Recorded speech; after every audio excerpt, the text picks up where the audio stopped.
Hello. Hello there, little chiller.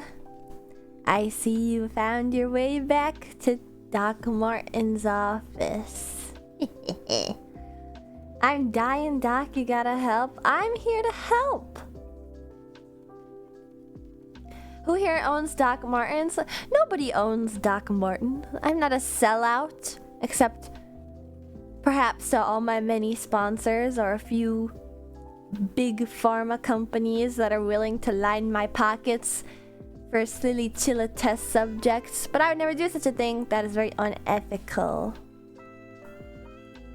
Hello. Today, it is time for your follow-up appointment. You are late.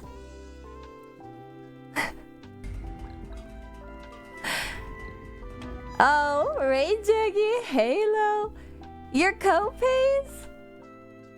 Thank you very much for your generous co-pays. Yes, you are late. There was supposed to be a 6-month follow-up. And you are what? 1, 2, 3, 4, 5, 6, 7 months late? Actually, 2 months late to the 6-month follow-up. You forgot to schedule it. Nobody reminded me.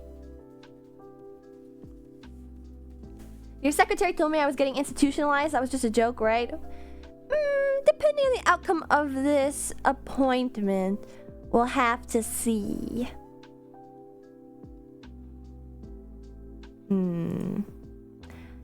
All right, step into my office and we can chat a little more.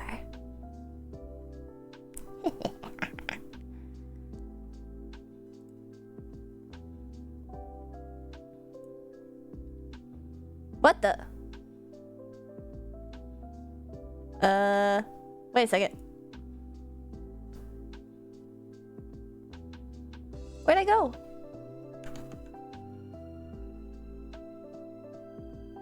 I was here earlier.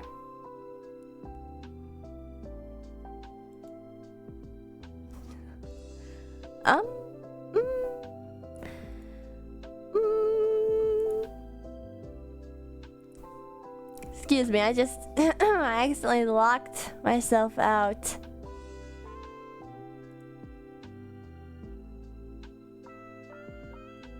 What the heck? Oh! No! What happened?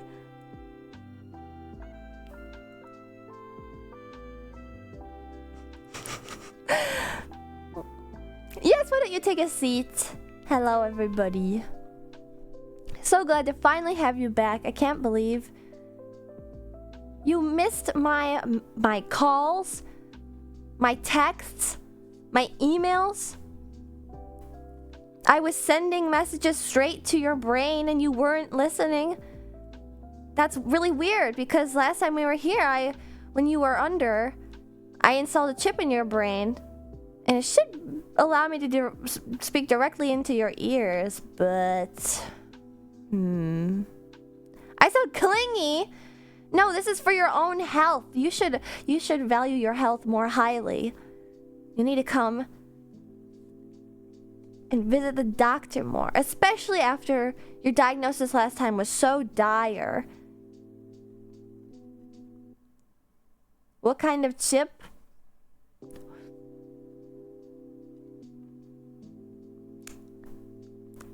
Tortilla?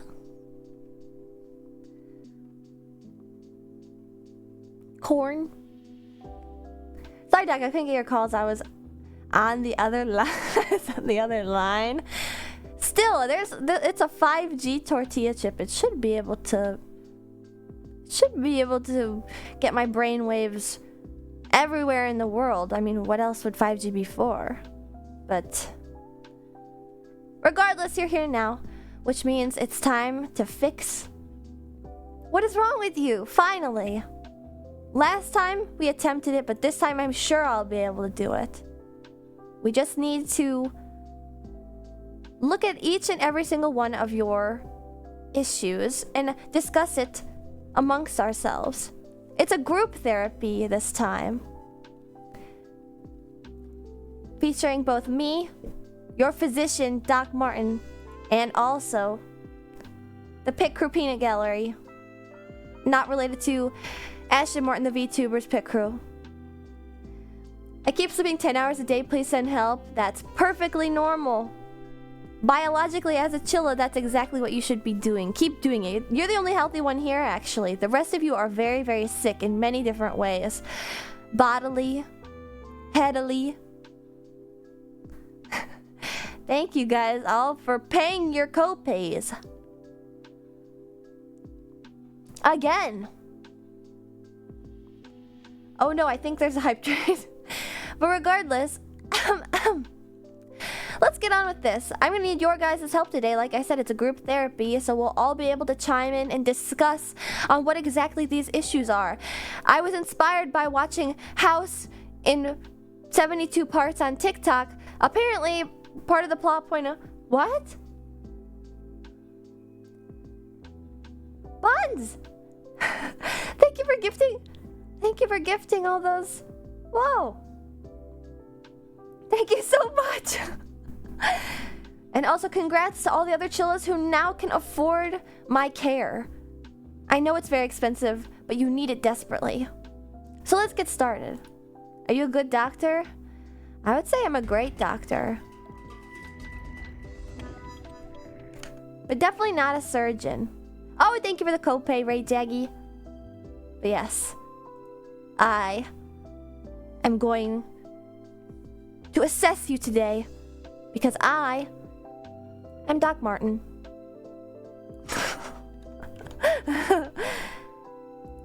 Alright, let's get started. We have quite a few patients to get through and give diagnoses to. So we need to get started as soon as possible.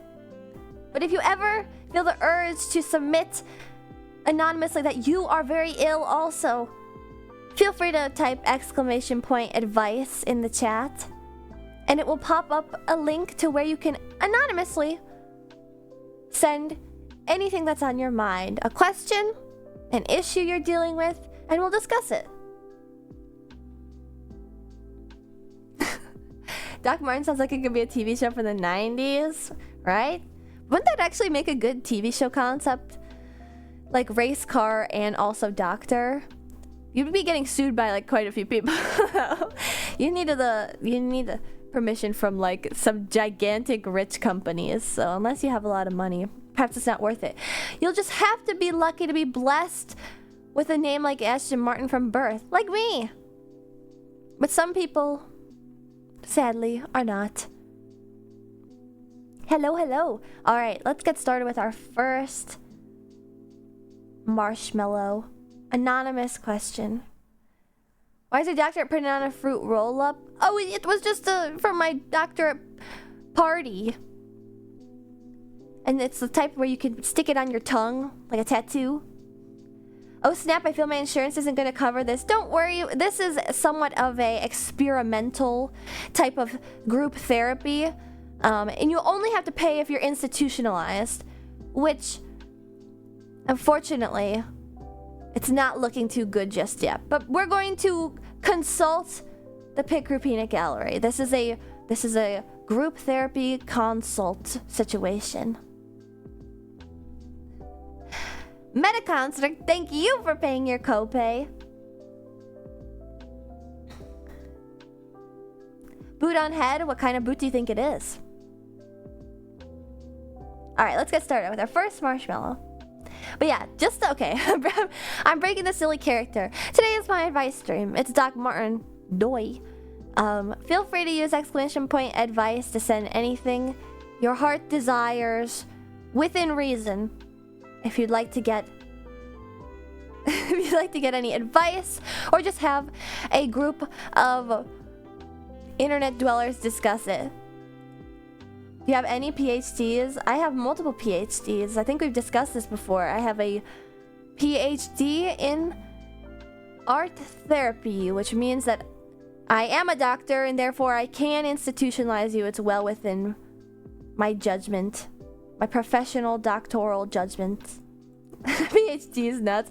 I think that's actually the first time I've ever gotten D's nuts effectively. But all right. First marshmallow. I keep stalling. Bam. Wait, I forgot that this is the one that I had up. One of you is suffering from a terrible mental illness. No. There's no guessing of which one of you sick chillas this could be. This is an anonymous forum where everyone should feel free to speak their mind. If they need help on something and this person has a question about something, but what they don't realize is that this informs a lot about their personality, more than they might first realize. Hey, no finger pointing. This person wants a genuine answer to their question. Now, seeing as I am a doctor, and this is a medical setting, I also have a duty to try and understand what exactly is wrong with you. So we'll think about that also as we get started on this question. How do I get a cute cosplayer girlfriend?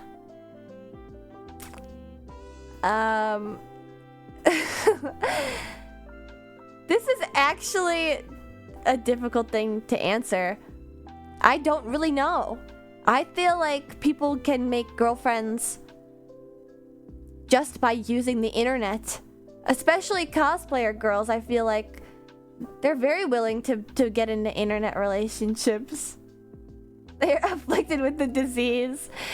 Honestly, an important point to this question is, do you want the girlfriend to be physical? Not the online daters. Look, if they want to have as many options as possible, they're gonna have to be open to e-dating. Making a girlfriend is one thing, finding a girlfriend is another. But I think you might be able to find a girlfriend on the internet. At least a little easier than in real life, especially a cosplayer girlfriend if you're already in a community. Basically, the key to getting any significant other is to find a place in that community. Doc Marten, you are a shoe? No, I know that I've had a famous shoe brand named after me and I'm very honored. However, I don't want to let that undermine my authority as a doctor. This is my place of practicing. So please respect that. I don't know. Okay. I think I accidentally started on like one of the hardest questions. Like, how do I get a cute cosplayer girlfriend? Also, hello everybody. Hello. Welcome to your appointment. How do I get a cute cosplayer girlfriend? I think the most important thing with cosplaying tends to be the community. So to answer this question legitimately, to get a cosplayer girlfriend, you probably just have to be in the cosplay community, or at least interested in the cosplay community.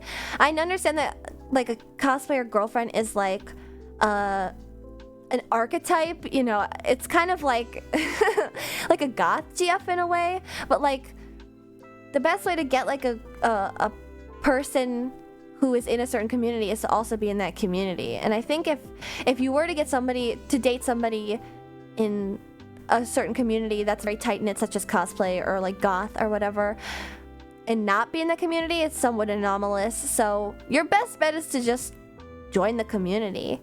You know, go to places that cosplayers go to, anime conventions, use the same apps that cosplayers use. You know, express interest in the same things that they have interest in. I think it's really honestly that simple. It's even simpler if you just want to get an e-girlfriend too. Okay, Mr. Poppy Fresh is bringing up the other aspect of this, which is why, unfortunately, in my professional doctoral opinion, I have to warn against this sort of behavior. Cosplayer girls can be crazy, and not even in the fun way. If you want to cute cosplay GF, you got to realize they're more than that and also be prepared to help them at cons, etc. That's another very important part. Thank you for bringing that up, Plazzy. If you want a cosplay girlfriend, you have to understand the baggage that comes with it. It's again similar to the goth girl thing. You're gonna date a goth girl, but then not be interested in any of her like gothic whims. You just want her for aesthetics. I think no woman would appreciate that in a niche hobby or not. So you have to actually be invested to some extent in this community of theirs. You have to carry their bags when they're cosplaying. You have to understand their troubles. You have to be a good boyfriend is what I'm saying, or a girlfriend. Pride month. If you want to cosplay your girlfriend, you probably already come with a whole bunch of baggage yourself. Yeah, but it's typically not baggage that's been unpacked. It's typically baggage that's been squirreled away in a little hole in the depths of your heart, never to be touched by anybody, not even your cosplay girlfriend. I hope you actually like them as a person too. Exactly. But if you really were interested in specifically finding somebody in this niche group, join the niche group. It's kind of that simple. And then once you find a community in that niche group, I mean, unless you're like really annoying about it, which it can happen, you have to not be super aggro about it. If you're just joining to get a girlfriend, people can sense that and people won't like that.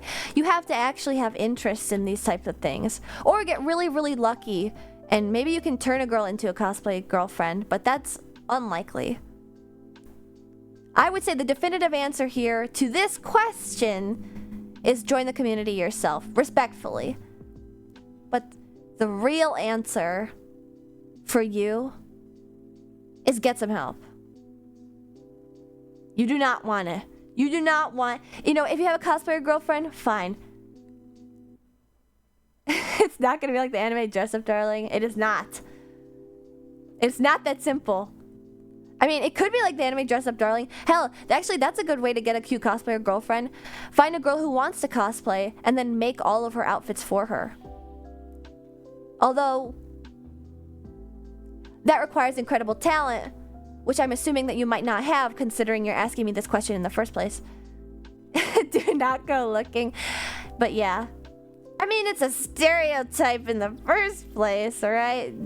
Do you really want a cosplayer girlfriend? Or, I think a better way to put it is, do you really want a cosplay girlfriend that uses social media and is e-famous? That's the real issue. That's a dangerous game to play. I'd kill if my boy could sew me costumes, right? It's that simple. Just get a new hobby and you'll get a new girlfriend. I think that's what I've been saying this whole time, though. Cover a long line of traditional doll makers. That's just the extra perk.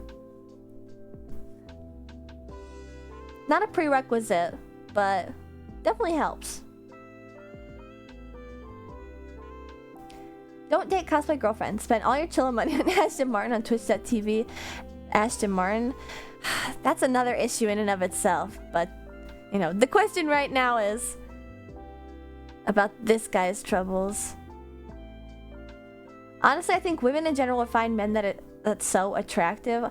Probably, considering, that opens up a whole new world of handiwork and stuff.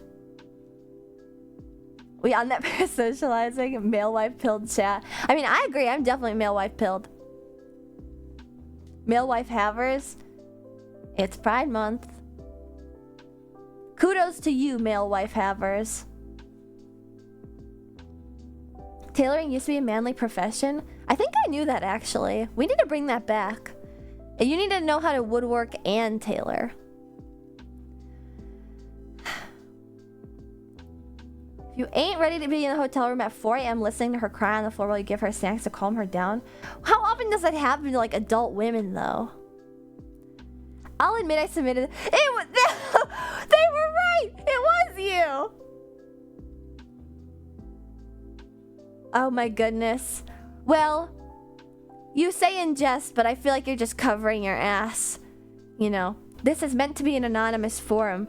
And I mentioned when I pulled this up, there are deeper issues I can sense in between the spaces of these words in this marshmallow. I can address the question at a surface level, but you need serious mental help, and I'm going to institutionalize you. Just sounds like cope. You must have stolen my copium last time you were here.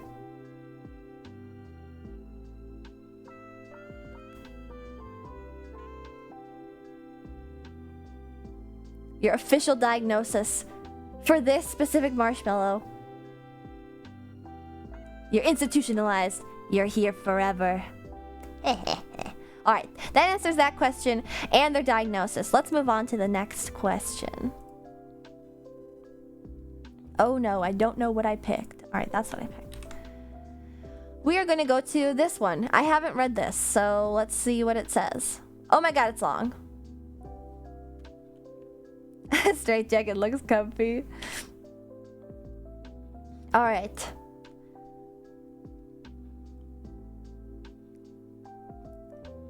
I have been a con crusher that has cried before a con. I've definitely cried before a con also, but never really at the con. See, exactly.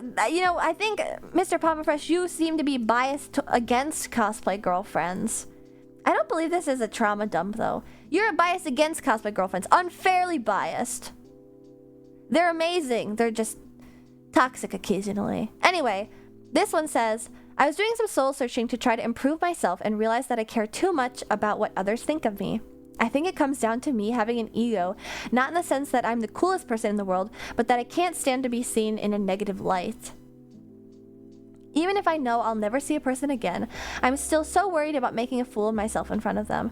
This causes me to avoid interacting with people and to a really unhealthy degree. I feel like a content creator like you must deal with negativity somewhat regularly. How do you handle it? Has it never bothered you, or did you learn a way to stop caring about it? Or is it a problem that you still deal with and you just push through? Thanks for any help. This is so incredibly loaded. But I have to say, I appreciate you reaching out, Anonymous Chilla, because this is a really difficult question to answer, and even I personally struggle with it to this day. You know, one of the things that actually stopped me from starting my VTuber journey earlier than I did was actually because I'm very similar to you. Because of my, you know, mental proclivities, one might say. I've always been a very sympathetic and sensitive person. Not sympathetic, empathetic. I can feel things very strongly, and I'm very sensitive to criticism and basically anything that might rub me the wrong way. And so I actually have dealt with this my entire life. It's interesting. An empath. Untag me this instant. I feel... I just, like, I cry easily, and I feel, actually, the thing is, maybe I'm not an empath. I think it might just be anxiety related, because I don't really feel empath when I see other people happy. I feel empathic only when I see other people sad, and then I get sad. It's like empath for only sadness. I'm just sad. Anyway, we're talking about this Chilla, not me. It feels like you put this really succinctly. I know that it's quite a long marshmallow, but you were able to identify what exactly it is that is the issue. And it's that you'll never see a person again and you're still worried about making a fool of them, and it's making you avoidant. And gosh, I wish I had better advice for this, because you mentioned that as a content creator, I must deal with negativity. Is there a way that I just stop caring about it? That is one of the main reasons why it took me so long to start my VTuber journey. Did my thing just disconnect? Hello? Are we good?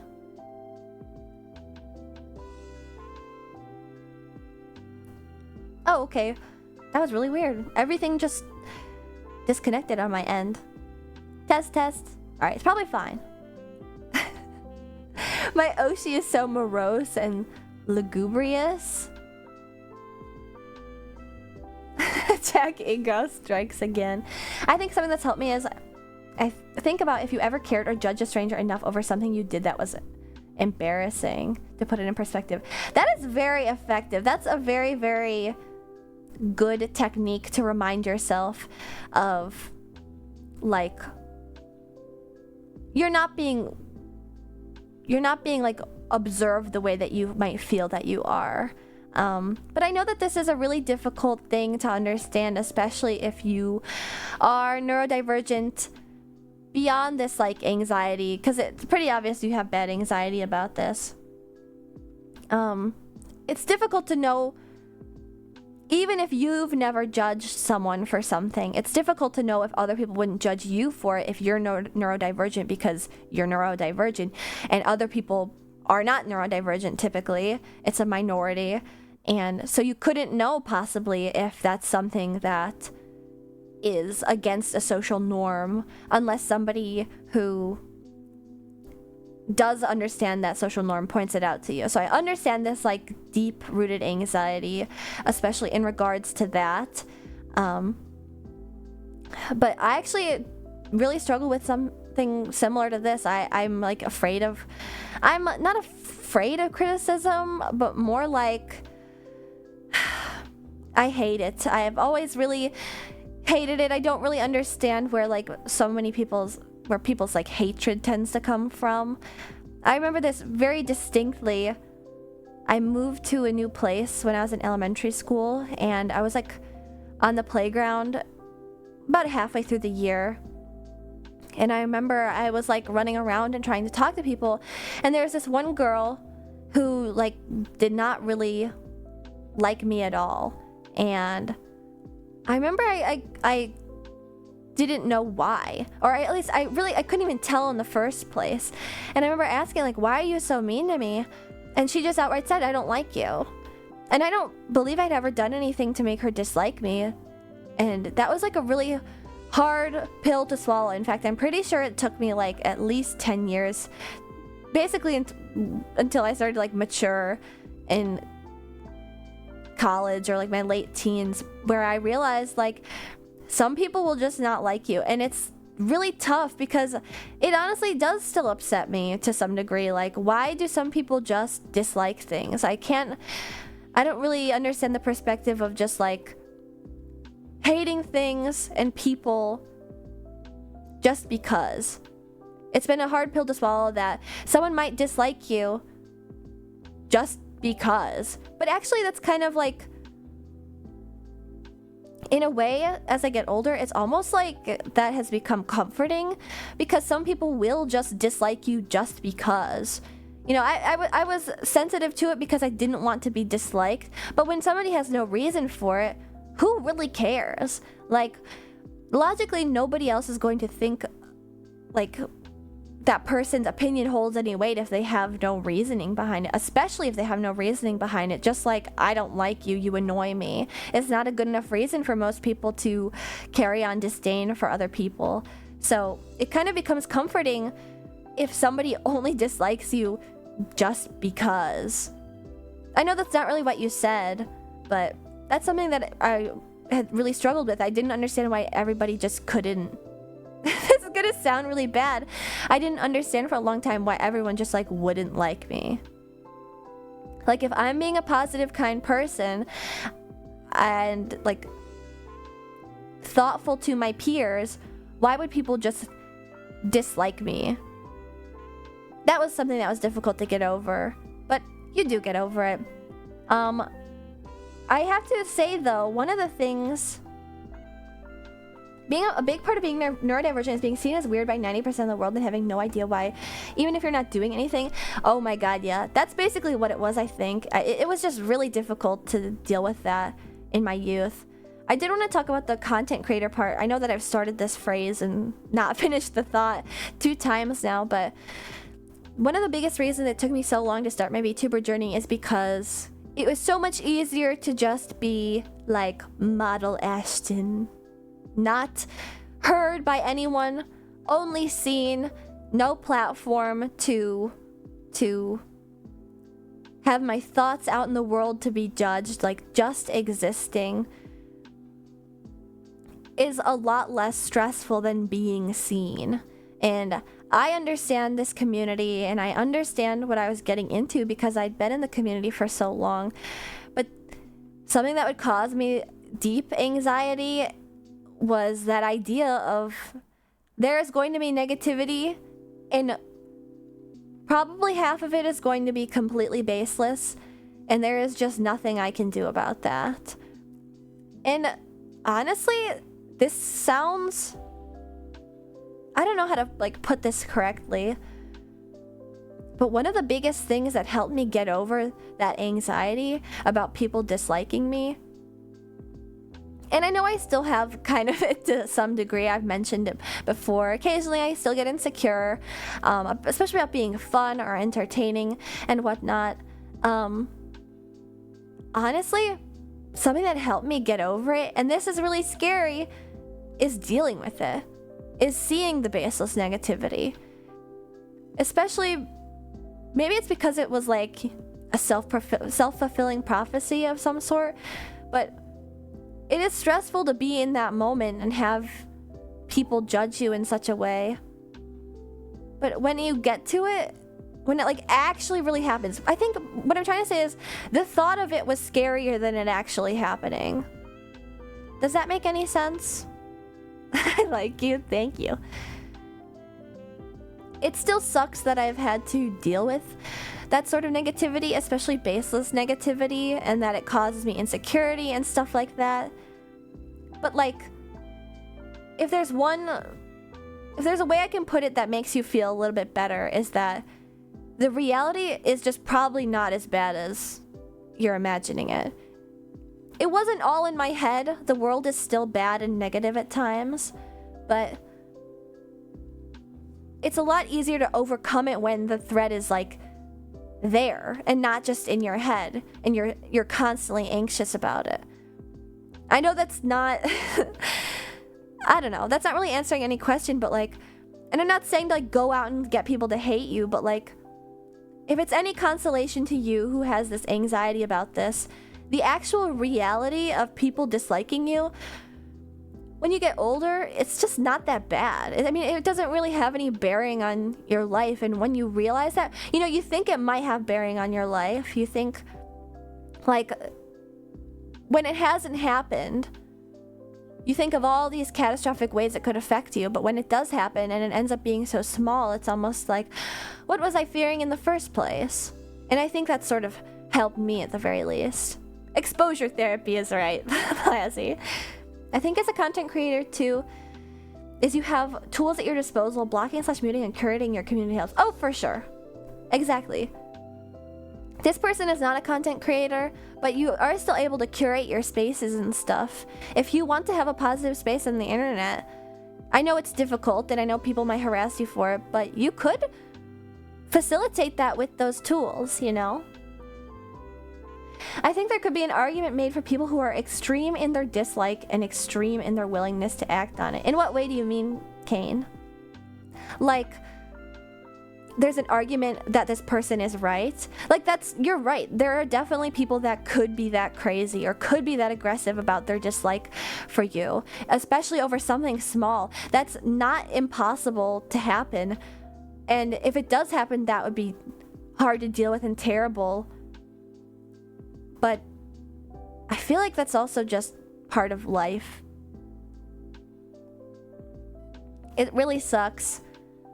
But there's probably always going to... especially if they end up with information that could actually be used to hurt you. I think that's almost... Granted, it's a very limited subset of people, but it's not impossible. I know what you're saying. Especially when you're a content creator. But I'm not sure... that's a whole other can of worms. I'm not sure that this person would be specifically dealing with that, but I understand your plight very well. I think the best way to push through it is to realize how minute it really is. I know that's not easy. Suffer ego death and become God.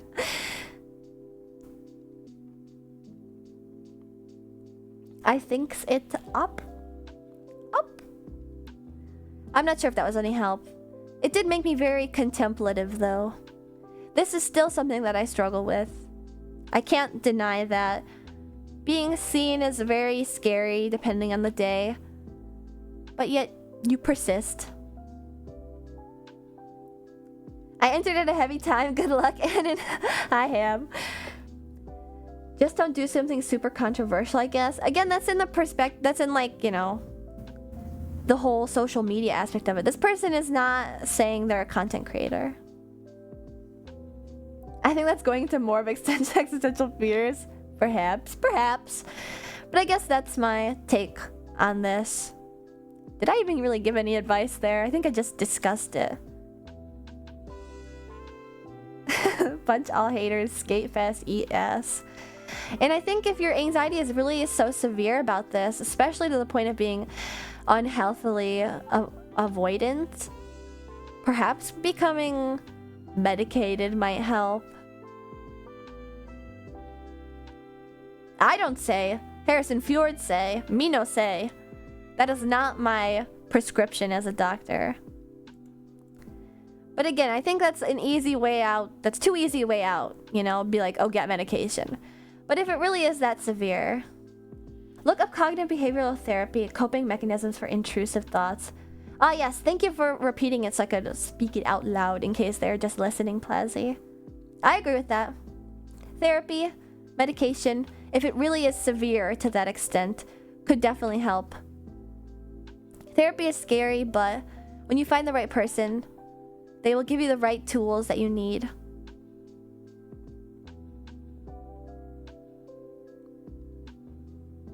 Alright, that's that marshmallow.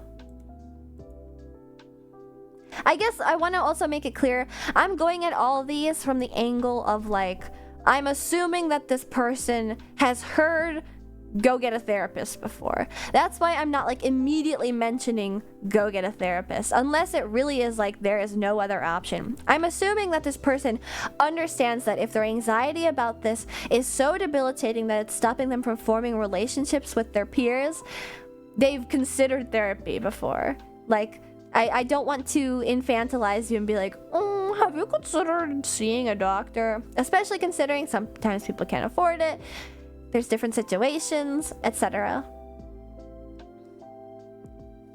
I used to hate chatting and would feel self-conscious about my presence on Twitch. Now I can't shut the fuck up. I'm still kind of nervous about chatting. I'm mostly a lurker. Maybe you need to get that anxiety back. Shut the hell up. No, I'm joking. Alright, let's move on to the next one. I'm deleting them as I go. Alright.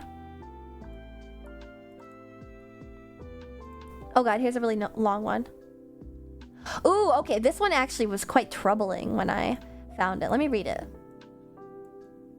Alright. This one is also not like heavy advice, so if the other one is too heavy, or I guess maybe this might be heavy, but it's a different type of heavy. There's another VTuber I watch, and I found a privacy issue that they have. Like with some basic searching, I was able to find their name, city, pictures of them, etc.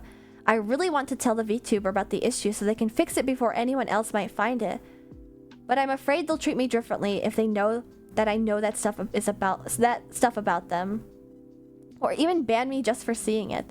I know that sounds really selfish of me, but even though the info is simple to find, it's not in a place that anyone would ever think to look. Case in point, it's been findable for over a year and no one else has found it. I only recently found it. I just really enjoy watching them and talking with them and don't want to jeopardize that over an issue that will probably never come up. Telling them is obviously the right thing to do, but I don't know the best way to do it. P.S. I would never share the info with anyone or hold it over the VTuber's head regardless of what happens.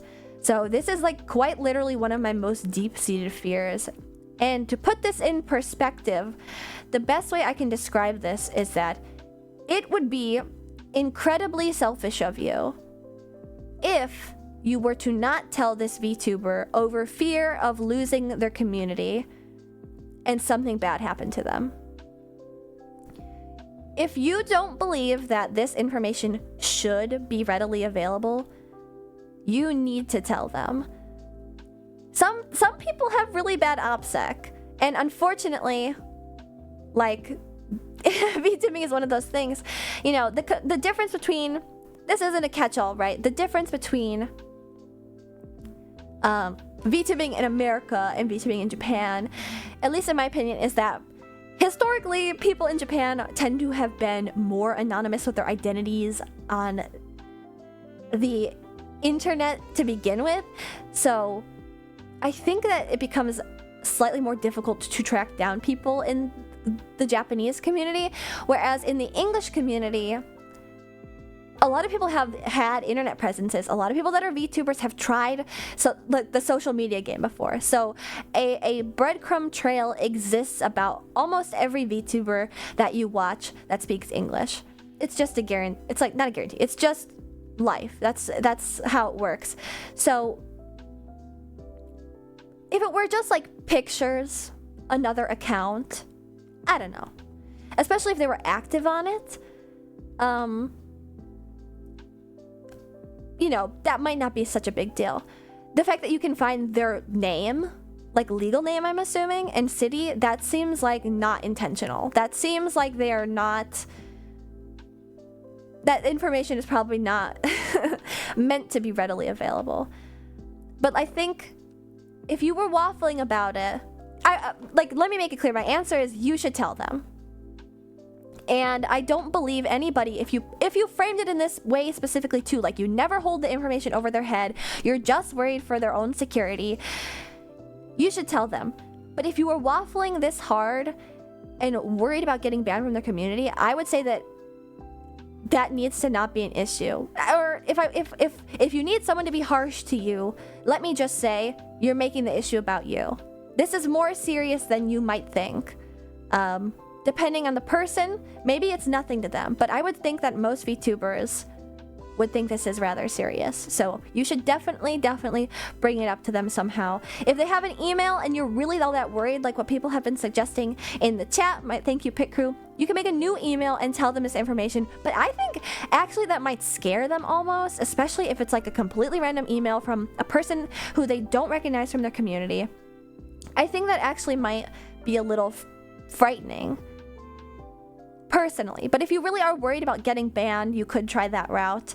I think it would be more comforting to know somebody from your community cares and isn't wanting to scare you, but wants to watch out for your safety. That's what I think. And to put it more harshly, if you have this information and you can find this information and you don't tell them, that would be really bad. And that would not be on you per se, because it's not your fault that their information is available, but you could have helped them before something bad happened. There you go. That is my opinion on that one. These have been kind of heavy. What? Alright, next, Mallow.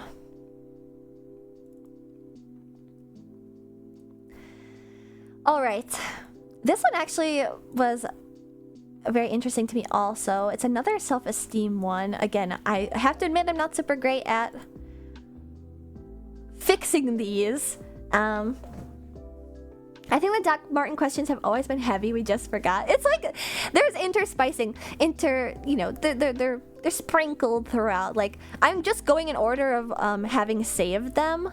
So I'm pretty sure as I've been streaming, people have probably submitted more. So once I get through my like 10 interspicing, I don't know why I said it that way. Cells. But yeah, I kind of just go in order of how it saves in my folder, because I save all these marshmallows. I hashed to some words. That's the Dune version. Alright.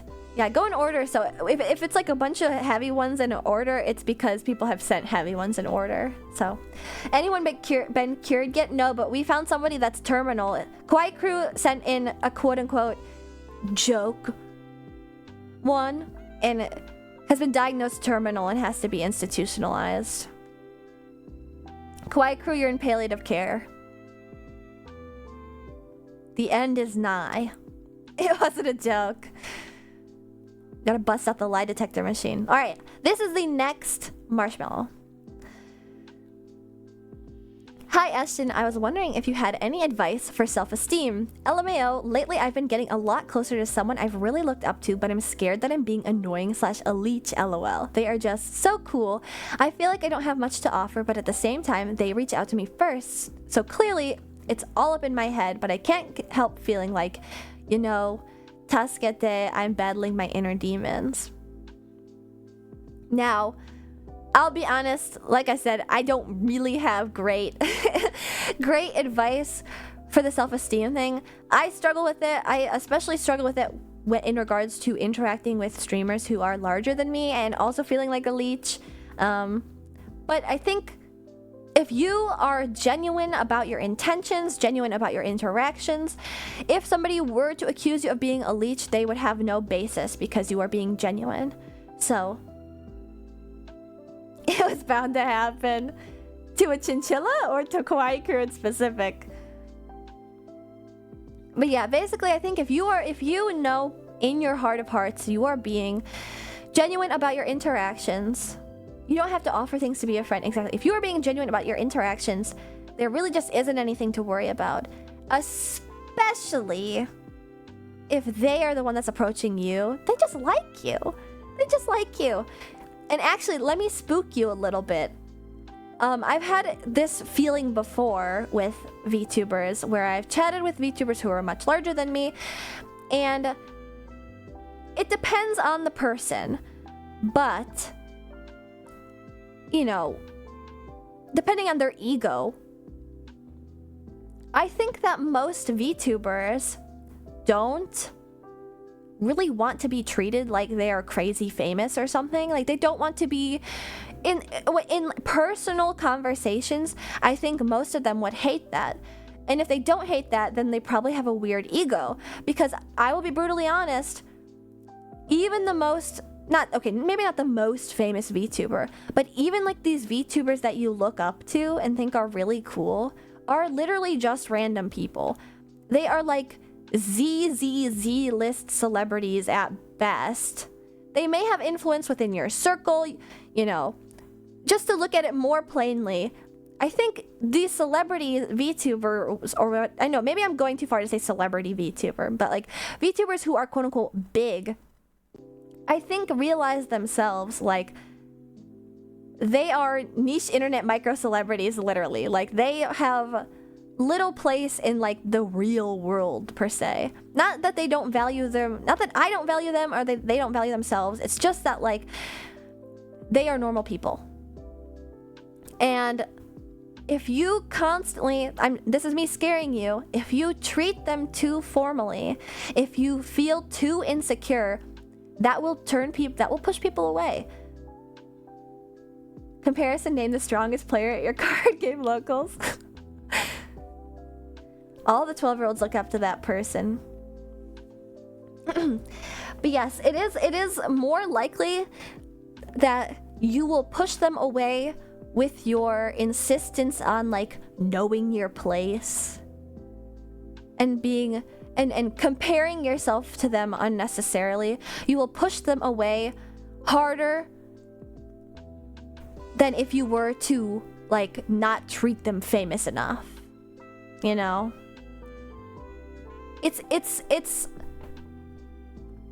all I'm saying is that everyone is just people. If you're not really in TMZ like constantly, I don't think that you have to worry about like accidentally not being enough for them. And like I said, you can push them away if you are too courteous, if you are too professional, or maybe not professional is the word, because then it would come off as you are like trying to use it as a networking opportunity. If you're too cold because you feel that they're above you, it will push them away. Everyone is just peoples.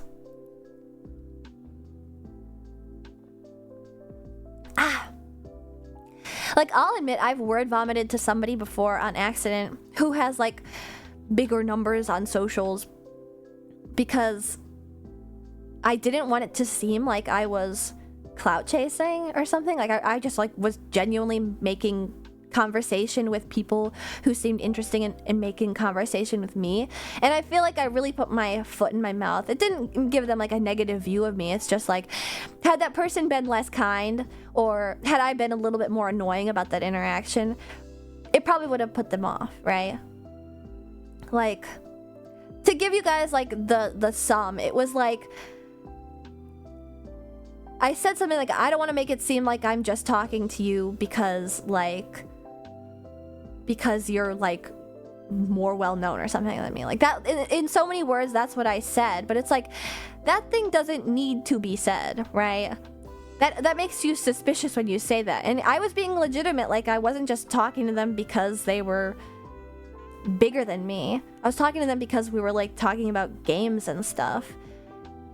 But it's like when you treat them too different from you, when you treat them as if they are more than you, I think that puts people off.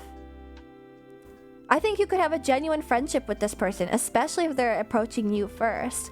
So keep it cool, keep it loose. You got a good thing going. They're approaching you. But you know, it's also really fun to have that thought of like, my friend is super cool. But I think you can do that in a way that doesn't undermine you, you know? Like, you don't need to compare yourself to them to think like, I'm so lucky to have this really cool friend, you know?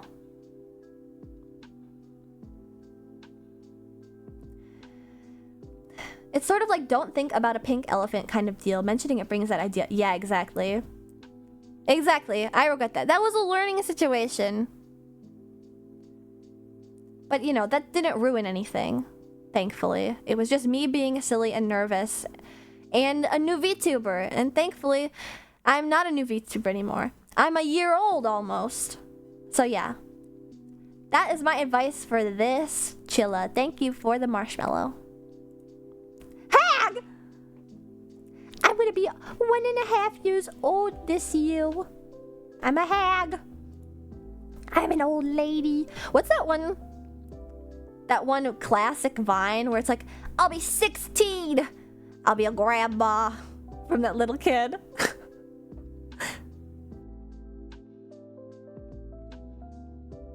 Alright, let me do the next mellow. Alright. Hello, doctor. I'm here to ask if I have 0 riz and have a friend I'd like. How do I approach that hurdle of asking them out? Added problem. After being your fan, I'm now stuck in Chilla form and you won't release me back into my human body. What do I do? Unfortunately for you, if you knew anything at all about Animorph lore, which I doubt, you know that if you were in the Animorph form for more than 2 hours, you can't go back. So you will just have to make the best of a good situation. Tough. I did just quote Animorphs. Would you still love me if I was stuck as a Chilla? I would love you more if you were stuck as a Chilla. But we're not talking about me. This person wants somebody else, so...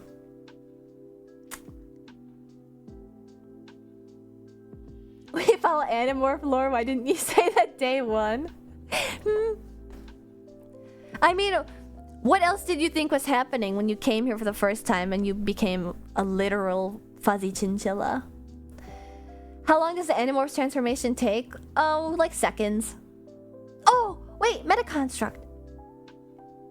Sorry, offhanded comment. Metaconstruct is the first person to have the 12-year sub badge, but not the founder badge. So you can see it now. Look at it, look. Oh, I'm soy facing. Franz Kafka Metamorphosis with Chilla Edition, exactly. With less, like, nasty bugs. 12 year? Did I say 12 year? I meant 12 month. 12 month. 12 year?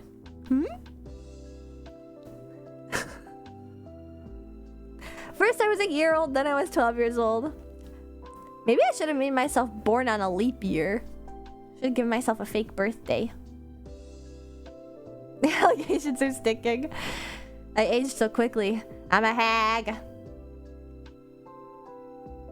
Or I'm like Benjamin Button. I've aged in reverse. Then if I was 1 year old, I'd be like super hag. Hagston. Anyway, back to the non-goofs. How do I approach that hurdle of asking them out? I can't tell if you just wanted to send this to be like, I can't ask out my lady if I'm a Chilla.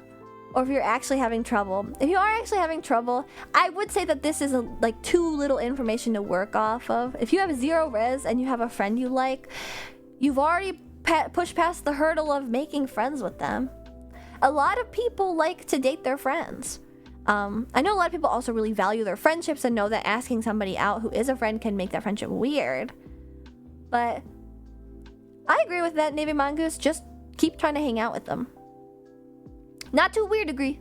You have to respect their boundaries, learn the body language, etc., the social cues. But the first step is really usually become friends.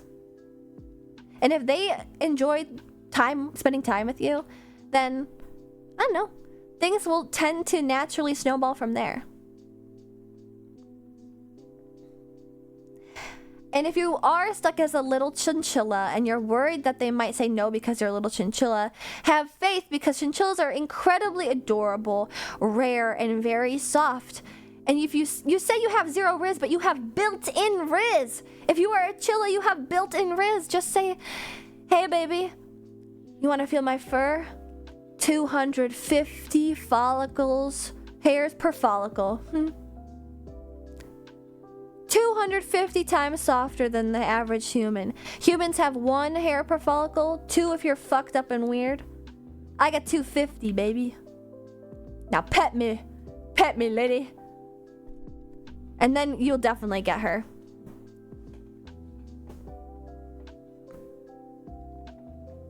The riz of a cute little chilla. Oh. Hi, Pats. Thank you for the head pet tab. Now you can feel the softness of a chilla. See, I'm half human, half rodent, and half of the rodent is chilla, the top half specifically. So my hair is also as dense as 250 hairs per follicle, which makes the hair on my head as soft as like a downy baby animal. Very, very soft and fuzzy and water retardant. This chilla feels weirdly greasy. I literally just took a dust bath yesterday. You are annoying. Anyway. Actually, I have more than 1 hair per follicle. That's weird. Fartingle. Wait, are you in the pit crew?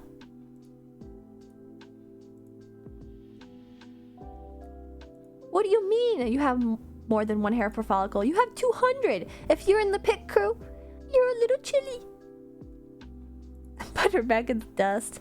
Alright, that's as best as I can answer that question. Alright. Next, marshmallow. Moving on.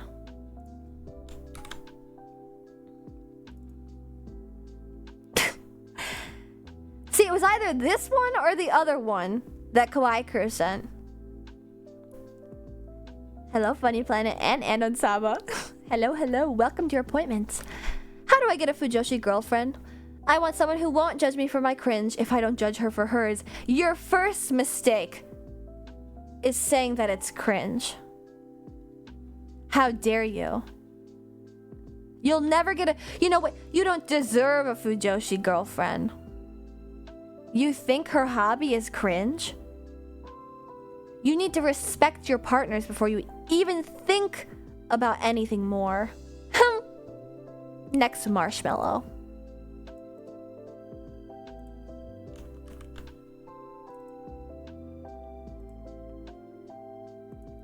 Electric chair for that chilla. We've institutionalized one.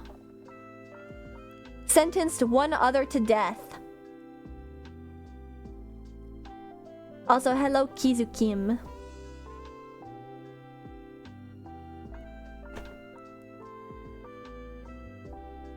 Why is there a shoe on your head? Because... Look, I didn't think I'd have to say this. What famous shoe brand has the yellow stitching? I'm listening. I'm pointing my ear at you. Say it out loud with me. Doc Marten. Guess who? Exactly. Doc Marten sessions only have a 5% chance of electrocution. Well, see, how many have we gone through yet? I think we've gone through like 5, and one of them got the electric chair. So actually, it's more like 20%. But I think that if we get to more marshmallows, that number will slowly go down unless we have more electric chair people, in which case it'll go up. I would just hate that.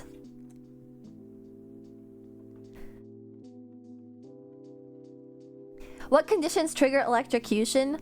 Disrespectful of Fujoshi culture. Here, I'm gonna put some chapstick on real quick. Ah, stop licking your dry lips. I saw it. Did you know that a chinchilla's tongue is cylindrical? It doesn't lie flat like a human's.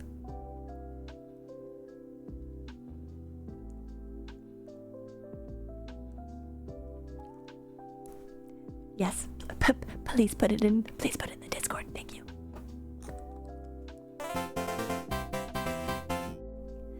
Oh, Kizu Kim, thank you for following and joining the pit crew, and welcome to your appointment. All right, this is a new. It's NSFW.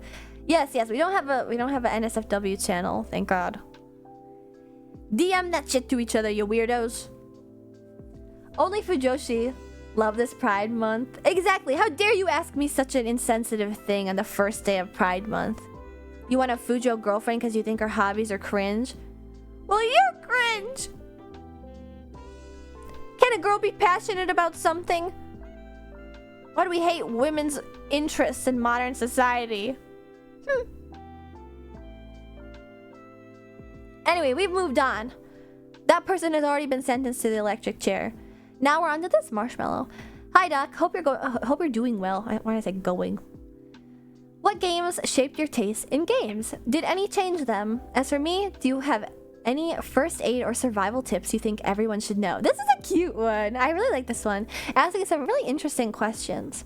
As for games that shaped my taste in games, and games that changed them, I think I have a good answer for what changed them. So, I've mentioned before, but I didn't grow up on any games except for CD-ROM games that I got at the bargain bin at Micro Center. So basically, I only ever really knew like kind of crappy games. But what shaped my taste in games was probably when I played the first Zelda. I got Twilight Princess for the Wii. Well, so first I played all these kind of crappy PC games. I really liked them.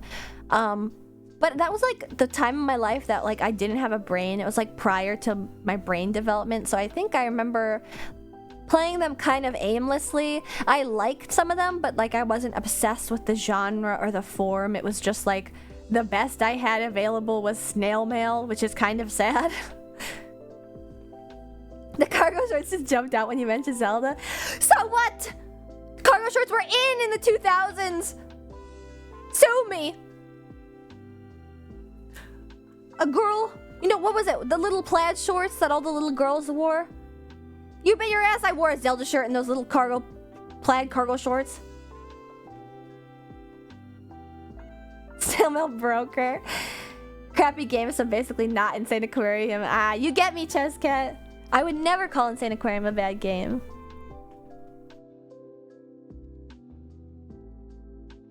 Microchilla at the Micro Center.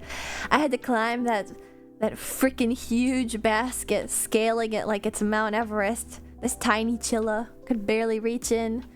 And yet she pulled out the worst Disney princess shovelware in existence, and I fucking loved it. I ate it up. It was yummy. I played the fuck out of those games. It was awesome. Did you ever play the Living Book CD-ROMs? I've actually never heard of those, Kane. I'm curious though. I played a lot of bad CD-ROMs though. Anyway, I think I have like 2 turning points in my taste. So, I played all these like kind of shitty, unmemorable PC games, although I quite like them, but they're like mindless, right? They have no plot. They're not like works of art. For all intents and purposes, almost every single one of them is shovelware. And then I got a Nintendo when I was a child, and then I got Nintendogs. They're like kids books like Arthur with audio and interactivity. I don't think that I played those, but I played something very similar. Basically like kids visual novels. Hamtaro games though, those came a little bit later. Those came after the Nintendo DS actually. I got Nintendo DS, I played Nintendogs, I played like Animal Crossing. Still games that like don't have plots really, like games that are aimless. The first turning point that shaped my taste in games was when I got Twilight Princess for the Wii. This was my first Zelda game, so it is a very special place in my heart. I know that is a unpopular opinion though, especially in the Zelda fan community. You either love Twilight Princess or you hate Twilight Princess. I'm staunchly in the love Twilight Princess camp, and I would argue that it's not just because I played it as the first game. I think it's everything about it, its aesthetics, its gameplay, its plot. I just really, really like. But I also like a lot of other Zelda games. So that was the first time that I ever played like a linear game with plot progression, bosses, fighting. That was like my first fighting game probably. Like that was a turning point to realize what like not to be pretentious, to realize what like a game was supposed to be like, you know?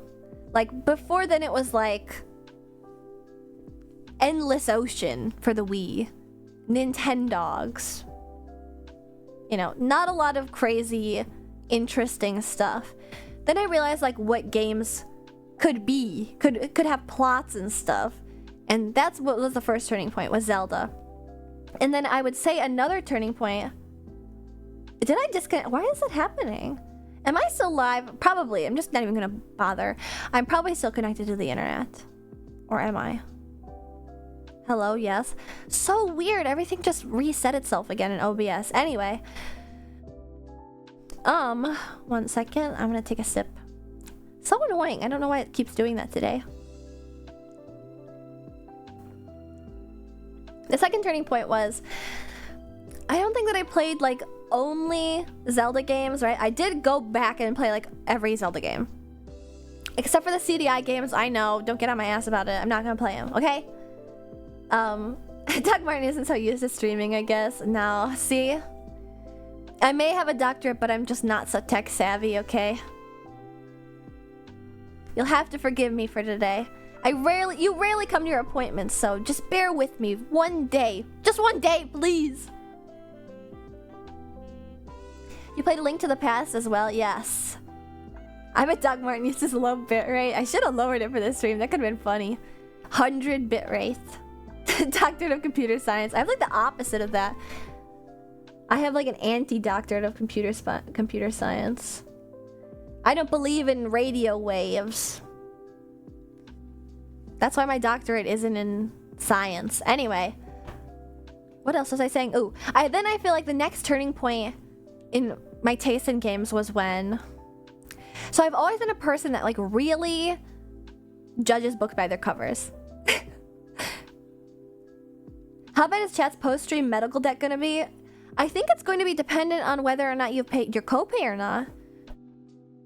You don't pay your copay? I'll send you to the debt collectors. To the sharks. I bet you like that a lot more than me, huh? Post-stream medical debt, though, probably gonna only be bad for the ones that get institutionalized. You know? Just don't be mentally ill. Not in my office at the very least. You may get away with it otherwise. You say you judge books by their cover, but you do tend to give a lot of anime a first episode try. That was a learned skill. I think I learned that specifically in 2012 when the anime Mawaru Penguin Drum came out.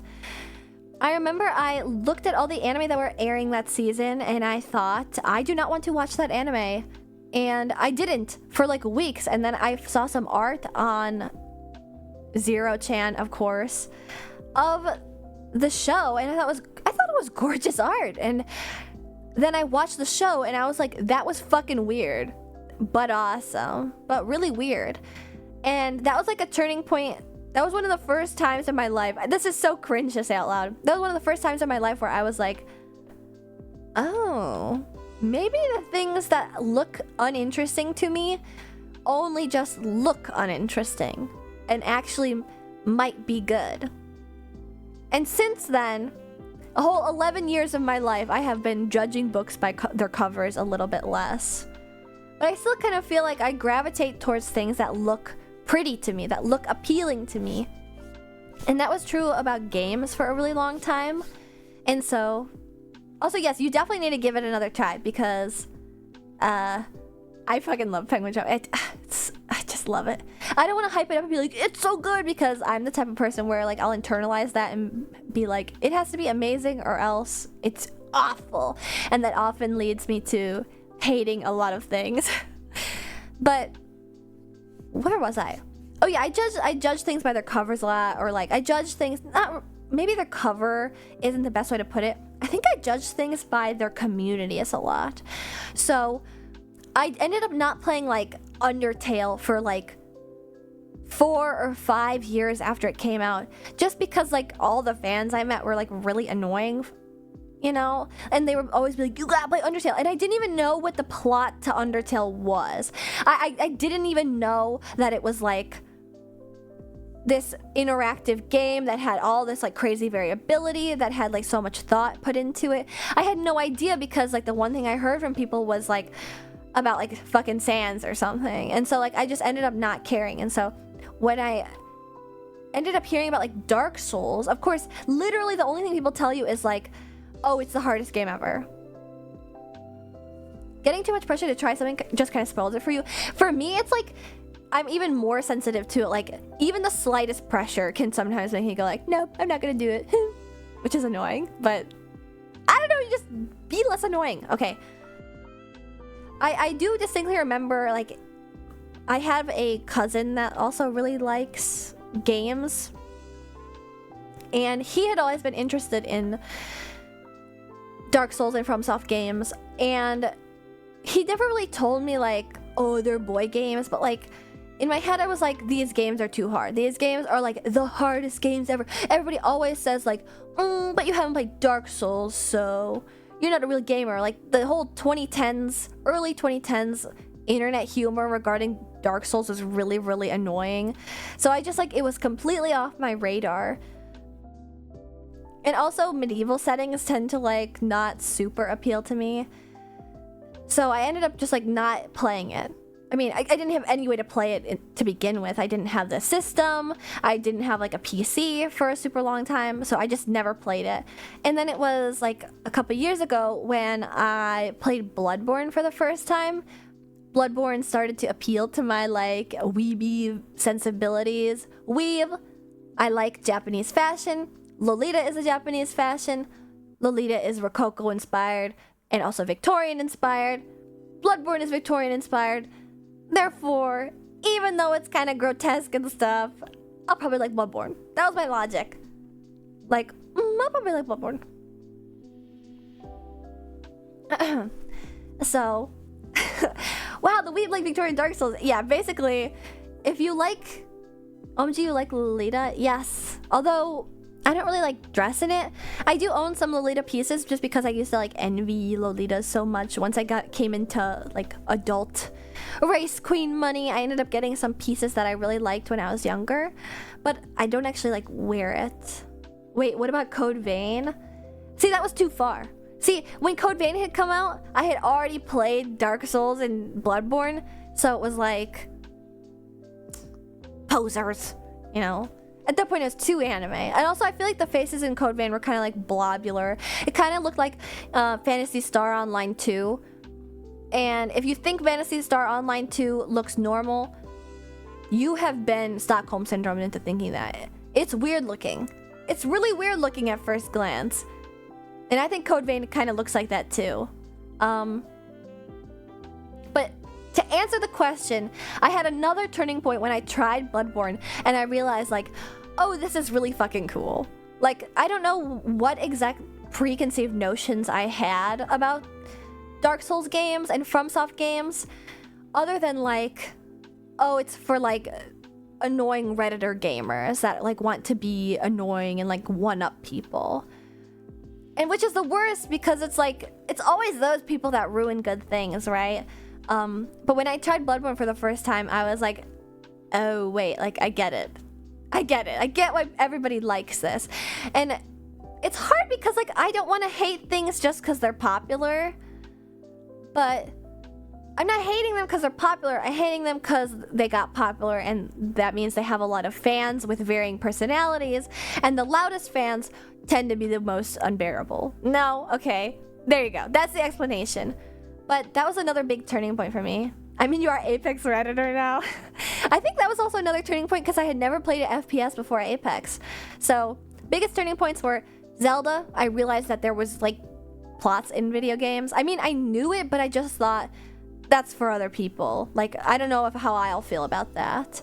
Which is crazy because I fucking watched anime this entire... Like, I've literally been watching anime for so long. I've been watching anime since Nintendog's era Ashton.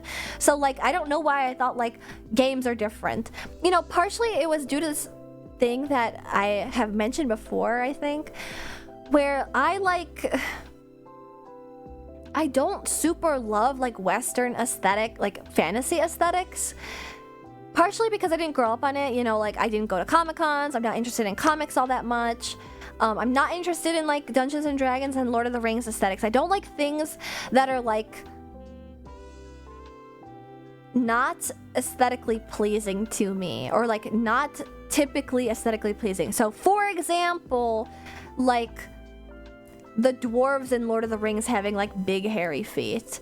Like I even now, I still don't super love just making things like scrunkly looking for the point of making them scrunkly, you know? Like, I don't want to say like that's ugly or whatever. It's just that like I would never want to play like a character that is against my aesthetic senses. So I kind of just broadly categorized all these like Western looking video games under the same umbrella. Dark Souls is def Western fantasy, but it has a lot of unique stuff in it compared to normal fantasy. I think the reason, so no Deep Rock Galactic stream. No, I probably would play Deep Rock Galactic actually. That's changed. I think, again, Apex actually kind of changed my opinion on that because I typically really dislike things like Apex that like don't have beautiful men only and like sexy women only. What type of fantasy is old school RuneScape? It's just like medieval in a way that I'm not interested in. Acetate Swordman, no! Actually, that has to... we haven't gotten to that marshmallow yet. I'll elaborate more. Play-Doh fantasy? I'm not sure what I'd call old school RuneScape. I think the aesthetic of it is like too old for how young I was when it was popular. I didn't like have any, like if I could play Nintendogs and see a full dog, I didn't really want to play like this game where there was like everyone was like 6 polys and looked like weird Lego blocks. I mean, of course now like I would find it interesting and I find like value in that, but you know, I'm an aesthetically driven person and I have been for a long time. RuneScape isn't high fantasy, it's mid fantasy. I guess, you know, even though you're making a joke, I think that is a good way to put it. Like, it is really just normal medieval, you know? I kind of agree, I don't really care for grungy, grimdark type aesthetic stuff usually. Is Diablo to your liking? I actually don't know anything at all about Diablo. I'd have to learn more about Diablo. But I tend to shy away. I think just because I watched anime so young, I kind of am more in tune with like Japan's aesthetic sensibilities for stuff compared to like Western sensibilities for fantasy stuff. So yeah. Place Japan. They're different. No, like truly they are different. It's not a place Japan situation. Like truly, like the way that like sex appeal is portrayed in Japanese media was something that I was more used to and more readily accepting of than Western sex appeal. Like Lollipop Chainsaw, I think that's still still sort of Japanesey, but it's Japanese in like the Western. It's Western in the Japanese way. Like, it's Western aesthetics through a Japanese lens, but it still didn't fully like get me. Whereas like FromSoft games are like Western fantasy, but it's like Western fantasy aesthetics through this like Japanese lens. And I think that might be why I've started to open up to Western fantasy stuff. It's what Suda51 thinks American High School is like. I really like games like that because I literally won't lie. It made it easier to transition into actual Western fantasy stuff that I used to have like issues with getting into, you know? I was not expecting such a fleshed out answer to this question. It's great.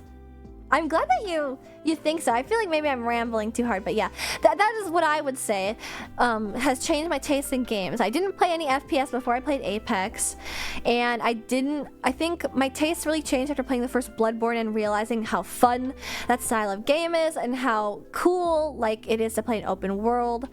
And it is an open world, but you know what I mean, with like a game with very little guidance. Very different from Zelda, which is very linear and fully guided, right? And then Zelda was also a turning point because before then I was literally just playing like Style Savvy and Animal Crossing and Nintendogs and Zuma on the PC, you know?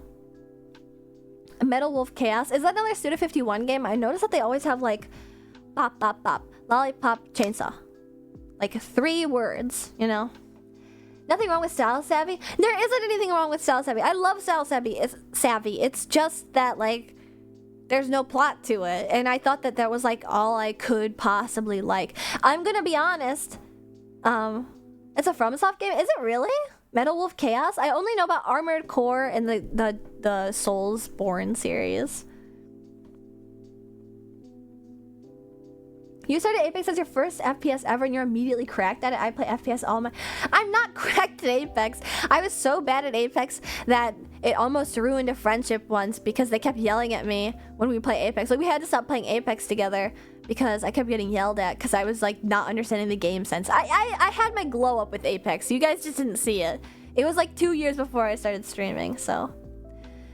Metal Wolf Chaos is kind of like Armored Core, but Merca? Really? I've never, ever heard of Metal Wolf Chaos. But yeah, those are my turning points for game taste in my life. Alright, we're gonna move on to the next marshmallow. I'm gonna take a sip of water, too.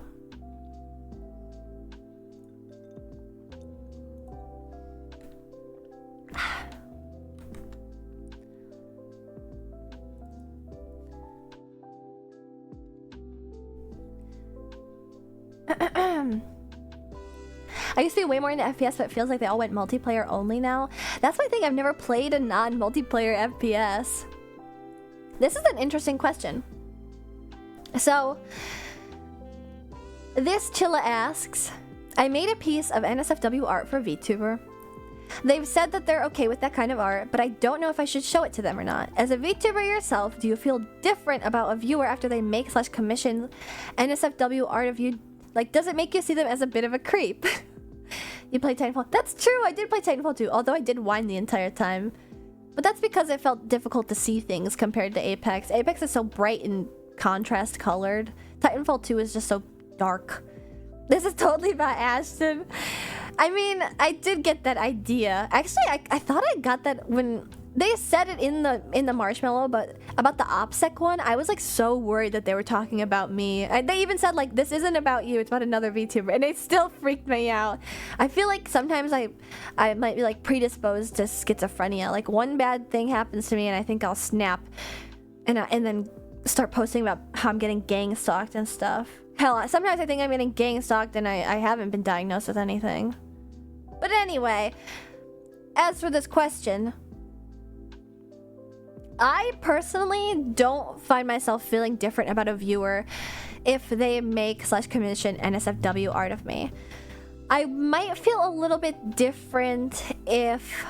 So, because I'm not a LewdTuber, I tend to have I tend to struggle a little bit when people are overtly flirty with me because it kind of isn't my thing. and I don't think that I like feed into it super hard. But I know that a lot of people just are flirty to VTubers because a lot of VTubers are flirty, and so people will just be flirty to VTubers. If you were a viewer that had, you know, the 1-2 punch of like perhaps being too flirty for my liking, or flirty at times that didn't warrant being flirty, or honestly just flirty, not to demonize anybody that gets like flirty with me, because I know that we do a little bit of GFE. We do a little bit of GFE occasionally. I don't want to demonize that. I think that if it's like the majority of what the person does in my community, it might put me off slightly. Not because I dislike being viewed that way, but because I worry that people like that might be delusional in a way that other community members aren't. I'm sorry to hear that, TRCG stream. If you would like to talk about it, you could send in advice. And I'm not even trying to be like silly or whatever, but like if you would like us to discuss it, feel free to send it into my marshmallow. It'd come up anonymously, so I don't know which one it would be, but if you'd like to have a discussion, feel free to vent it there. Or if you would just want to get it out in the world, feel free to vent it there. They send a marshmallow now, it won't be very anonymous possibly. Well, it won't be anonymous to me because I'll be able to see the timestamp, but I'm gonna go back into my marshmallow pretty soon and take out all the new ones that have come in during the stream. And so it'll just get put in there, and at that point, you guys won't know which one it is. So you won't have to worry, basically, is what I'm saying. I got hit, so that means no Lotus for a while. My car got totaled? That's horrible. I hope you're okay. That really sucks. That's like the one thing that I'm terrified about one day owning a car. Not only am I like, you know, afraid of my own mortality, but like that is such a horrible money sink. Exactly, though, Funny Planet. At least you're okay. But I mean, I think you're okay. I hope you're okay. And if you're not, please go to the hospital. This is not the doctor's office. I'm not an emergency room. I'm not an emergency center. You have to go to a different doctor.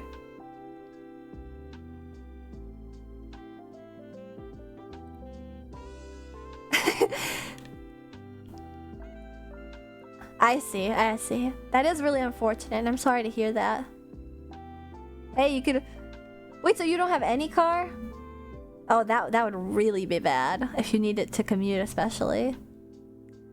I was gonna say, like, you could still put an Ashton Peaker on, not the Lotus, but if you don't have any car, the Peaker won't go anywhere. But... Oh yeah, where was I? Oh, about the NSFW thing. If it's just like a person is only invested in your community to like flirt with you, and you're not really like a lewd tuber, and that isn't really your thing, at that point I would get put off. Like I think I've experienced that like once or twice where somebody has only ever interacted with me to like make a lewd comment and then like make an NSFW art or something, or really just make an NSFW art. That doesn't really bug me if somebody sees my design and is like, oh, I want to sex her, and then they like make art of it or something.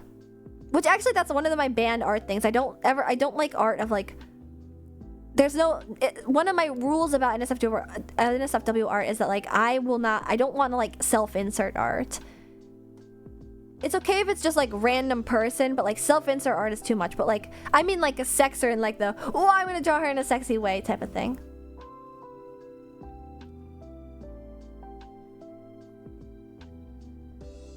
That's weird. I mean, to some people it could be weird, but I guess I'm saying I don't particularly mind if somebody is just like, oh wow, that's a hot design, I want to draw it sexy. But like if you constantly flirt and then get NSFW art, it kind of feels like, I don't know, some sort of like surrogate girlfriend situation. Yeah, basically it feels like it's like bordering on too parasocial, and so that's where I would draw the line. But that's me like really extrapolating. I don't think of the people who have made or commissioned NSFW art of me as like creeps, like at all. Like if the VTuber that has said they're okay with it, you know, maybe if they've just said they're okay with it, I understand. But if they have an art tag for it, like, then they're okay with it. Like, then that's like express, like, if you make it, here's the place to put it.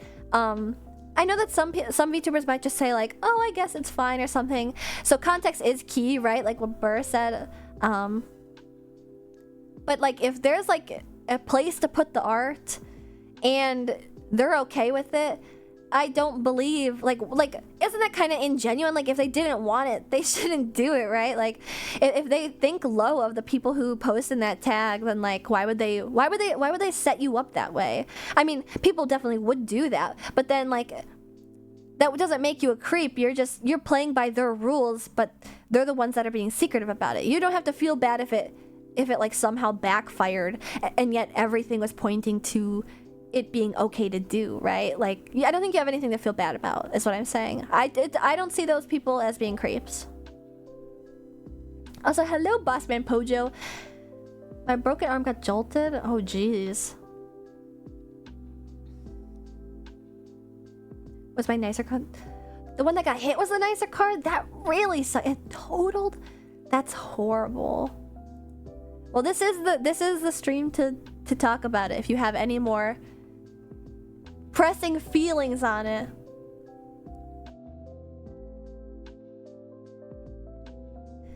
It's like Chappelle's publicity. He didn't approve of fans shouting obscene jokes to him while he was out with his family. I actually didn't know that. I want to be seen as a little creep, but not because of my NSFW art. Now, yeah, because you live in caves and like suck the water off the walls. That's why you'd be a creep. My rule for my model is it's okay to lewd my model if you want, but please don't involve my friends or anyone else. That's weird. That's kind of where I draw the line too. I think I'd probably be okay with like pinup art or like lingerie art with a friend, but like ship art might be a little awkward. But again, I nobody really ships me with anybody. Ship art might be a little awkward, but I've never, you know, I'll cross that bridge when I get to it. I've made it very clear that I don't want any like self-insert art done, but like other than that, oh, and also like really obscene fetishes. Other than that, I think most everything is. Update you later, maybe. Ah, good luck, TRCG. Thanks for stopping by. Sorry, TRC. I should ask him with Doc Marten. Self-love. I mean, that's a thing, isn't it? For somebody with multiple personalities to have the personalities be dating. It's not out of the realm of possibilities. You guys drive me a little bit crazier and I'll snap someday. Boyshin is dead? Well, Boyshin is gay, so he isn't even batting for my team, okay? Anyway, that is the answer to that marshmallow. Alright, moving on. Oh yeah, I don't know if I've mentioned this before. Is he single? He doesn't even exist! I mean, when has that stopped any of you guys, actually? Alright, moving on. Somehow Ashton designed Boyshin to look gay. I see that boy and I know. No, actually, my friend who drew it just only ever draws gay boys. So they infused him. Sounds like a short gig to me. Boyshin. An angry little Fortniter. The angry Fortniter to short adult man pipeline. Hello, Echo. Welcome to your doctor's appointment with Doc Marten. Take a seat. We have lots to discuss. Alright, this next marshmallow is, what's your stance on funny little guys who aren't weirdly angry about being short? This one really tickled me when I read it, because I think I've mentioned this before about specifically somebody who was talking about about tall girls and wanting tall women. And I mentioned that I actually think it's somewhat common for women who are taller than average, quite taller than average, probably like 5'10" to 6 foot plus. I've mentioned how I feel like taller women are more willing to date guys that are shorter than average than women who are average and shorter height, which doesn't really make any sense to me, but you know, that's neither here nor there. But I would say that if you are a funny little guy who isn't weirdly angry about being short,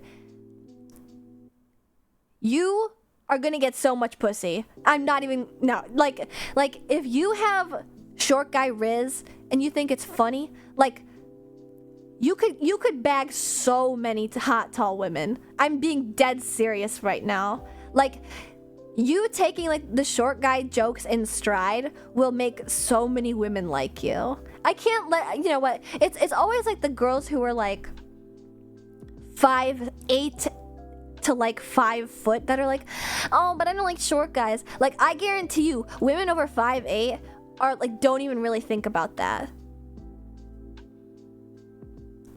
It makes sense to me. If you're really tall, you're just used to being taller than people, so what's the big deal about a short guy? That's actually a really good way to put it. I've been trying to figure out exactly why it is that like short guys don't really bug short women. I mean, some not short women, tall women. Some tall women have like really bad complexes about being tall, but I would actually say that that's kind of like more the minority. That taller women, like you said, are just used to being taller than other people, so a guy being shorter than them or shorter than the average doesn't even really matter all that much. So if you're like a guy who isn't insecure about that, then like I think that would really aid you in rizzing up the ladies. That's me. I'm short and not angry about it. I think an important thing too is that part of, I'm assuming that what you mean by angry about being short means that they like women who are taller than them. There is a problem too on the other side, you know, because I won't lie that like women are being like really weird in modern day about like the heights of men and like unnecessarily cruel, considering that like truly it's something you can't control. How much is 5'8" in centimeters? I think 172 centimeters. 172. Saw a tall girl with her short boyfriend, and man, did the boyfriend look so proud of his tall girlfriend. You could see the admiration in his eyes for real. You know that meme where it's like, you can't handle all that? No one would say that to a happy short man about his tall girlfriend. But if you were an insecure short guy, you can't handle all that. You just cannot handle all that. Just go date a short woman. Someday you might find one that doesn't care about you being really short. 172 cm sounds about right. Yeah. There you go, ham haha. Love tall women. So, my friend wants a woman taller than him, but he's already 6'2". It's not impossible. I think that a woman who is also taller than 6'2" would definitely like to be worshipped that way. But yeah, I think that funny little guys who aren't weirdly angry about it are really cool, actually. And if you are just graduating from, I used to be insecure about it, but now I'm a funny little guy who isn't angry about it, prepare for the ladies. They're gonna be lining up. Alright. Next question. They haven't lined up, help. You have stuff to work on. They can detect it. Because they're tall, they have like access to more visibility. They can see into your brain through the top of your head. Tiny pussy be bussin'. I almost said something about like, oh, you know, it's like they'll have more oxygen, but then I realized that the higher you go up, the less oxygen you have. They have more mental clarity than other women.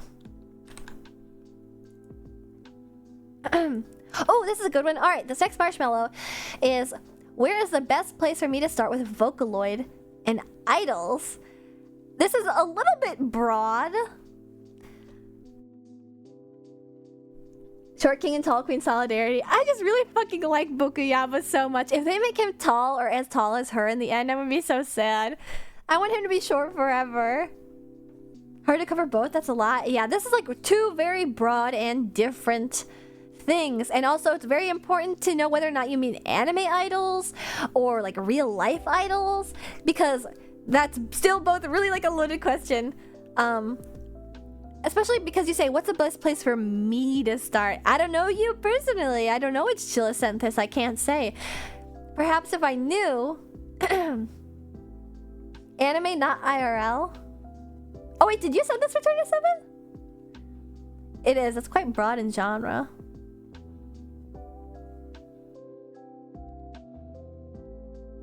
I think the Vocaloid one... You did? I think the Vocaloid one is kind of more difficult to answer just because I feel that like... I feel like a lot of the culture surrounding Vocaloid was like, you had to be there sort of thing. Like, a lot of the memes that I knew about back in the day are not enduring memes. They're not, like, popular to this day. But you kind of just had to be there. I don't know. That's the thing about Vocaloid, is that it really truly is just music for the most part, especially if you're not involved in the community. But if really what you're asking is, where do I start with the music? Start at the oldies. Start at the very beginning. Try playing Project Diva 1. Because that has like a bunch of classic Miku songs. They're not all good, but that has like a lot of classic Miku songs on it. Some really bare bones, robotic ass Miku songs are on Project Diva 1. Or you could go on the Wikipedia and look up what songs were in Project Diva 1 and Boca Boomer Good Rec. Yeah, you can look up the songs in that and then listen to some of those songs. There are also some videos on YouTube that are talking about like classic Vocaloid songs that every Vocaloid fan needs to know. I think those are really interesting videos. Those cover a lot of bases also. And that'll give you a good basis for Vocaloid. I think it's also important to like look at what was popular at certain eras, especially regarding artists who are still into Vocaloid or like still active. I think it's probably cool to learn about like Kenshi Yonezu and how, you know, he's like an incredibly popular mainstream singer now, but he's like literally a vocal OP. I mean, not like a beloved one anymore considering he's made everybody mad, but it's still like, I think to really fully understand Vocaloid, you kind of have to grasp just how niche it was and how much it's grown. You can't go into it with the perspective of like a teenager who's playing Project Sekai. Michiam is the bestest. I agree. Hello, Kit Kat Attack. So many utaites who started with Vocaloid are big time now. It's nuts. I remember listening to people who were known for covering Vocaloid songs. They were called utaites because Uta's song, and like it's some like special made-up word for people who specifically cover songs on the internet, and it was its own community that was almost entirely born from Vocaloid in the first place. And so a lot of good hit songs could from Vocaloid can still be found in arcade like My Mind nowadays. That's true. And also Megamix has a bunch of the songs, although what they've done is they've phased out the songs that have become less popular over time in Megamix. So you won't find like Hato, which wasn't super popular, but I remember really liking it when I played Project Diva, and I think that there's good cultural context to glean from the playing, like looking at the games sequentially and seeing what they have replaced and changed and not brought back or added in. So Pro Sekka, are you a Pro Sekka fan? I would say that like I probably wouldn't recommend Pro Sekka, although like you kind of, I feel like to really like maximize Pro Sekka like in its like funness for you, Kage Pro is a really interesting project to look into. To really like I haven't actually tried it. I'm curious though. But see, Demon Daddy, you're a Vocaloid fan. I would recommend you try Project Sekai. Pro Sekka is like fun. I think it's when people don't realize like who the Vocaloid characters are before Project Sekai that can kind of like influence your opinions on their characters in ways that like haven't really mattered. So the reason why I don't believe that the characterization of the Vocaloids in Project Sekai doesn't matter as much is because the amount of time that Project Sekai has been around is so much less time than Vocaloids have been around, that naturally, even though that might be the most popular way to consume Vocaloid right now, I don't believe that it's going to be like the enduring way to consume Vocaloid. I don't believe that it's going to be like long lasting in a way. I don't know, just they all have certain personalities in the game because it's a communication based game. And although they're like not super, like, they're pretty one-dimensional. I mean, like they're literally outright state like they're robots in the games, I'm pretty sure. I still just don't think that like the characters that are related to the Vocaloids in Project Sekai are like really meaningless in the grand scheme of things for Vocaloid. Project Sekai is just its own thing that uses Vocaloid IP. So they're kind of like separate in my head. But I think after all you learn about like Vocaloid and history and like the songs and whatnot, you could play Project Sekai and just enjoy it for what it is, you know? Or you could just play Project Sekai and not give a fuck, like it doesn't really matter. Funny how the Vocaloid community has existed for so long and Len has always been a little piss baby. I don't know what Len you see. The Len that I see sings like yaoi songs. So it's like the bottom in songs with Kaito. So yeah. Gigantic OTN. Actually, he is a little piss baby in that song. Of course. I'll link it later in the Discord, but there's a Len song that I really like, that I liked back in the day, called Hetare Naide yo Oni-chan. Instead of hating on Len, I summoned it talking about Vocaloid. But that's where I would start with Vocaloid. That's why Vocaloid is somewhat more nebulous, because it's truly just music. Before Project Sekai, it was like just music. There's no plot in the Project Diva games, it's just songs. And you either like them or you don't. I know a lot of people can't get into Vocaloid simply because the voices like don't sound good. And I won't lie, Vocaloid does sound really bad, like a lot of the time. Especially now that I'm older and I have like more of a discerning ear for that sort of thing, and because there's like new really impressive like AI Vocaloids, it does sound like shittier. It's hard to go back. The original Voca fanon when Kaito had a million siblings and Rin had a road roller. I need it back. Yeah, that's something to check out too. The old Nico canon. No, fanon. The road roller, Rin being oranges. It was Rin orange and then Len banana. And they all had like, there was like some understanding of like their character, but it completely depended on the producer. And yeah, it's hard to give you a good starting point for that, but just check out the old stuff first. Work your way from the past to modern is my suggestion for them. However, with idols, I'm glad you specified. I've only played like partway through Project Diva Spice. Oh yeah, you did request Spice during one of my karaoke's. Okay, so you have good taste. You already understand like the good stuff. They don't make them like they used to. There hasn't been a new Spice in a while. New Tento costume is dope. It is really cute. I like how it actually looks like what her costume is supposed to look like. It was supposed to be like a military style uniform, and now it really does look like one.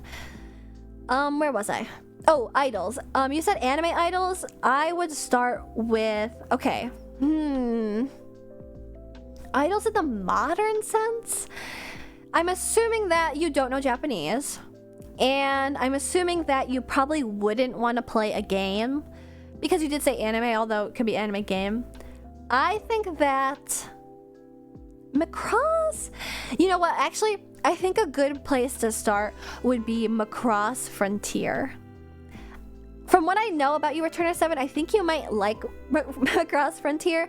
Watch Macross Frontier and then watch the 2 Macross Frontier movies. That's a good primer into like idols, and the movies are also really good. That's where I would start with anime idols.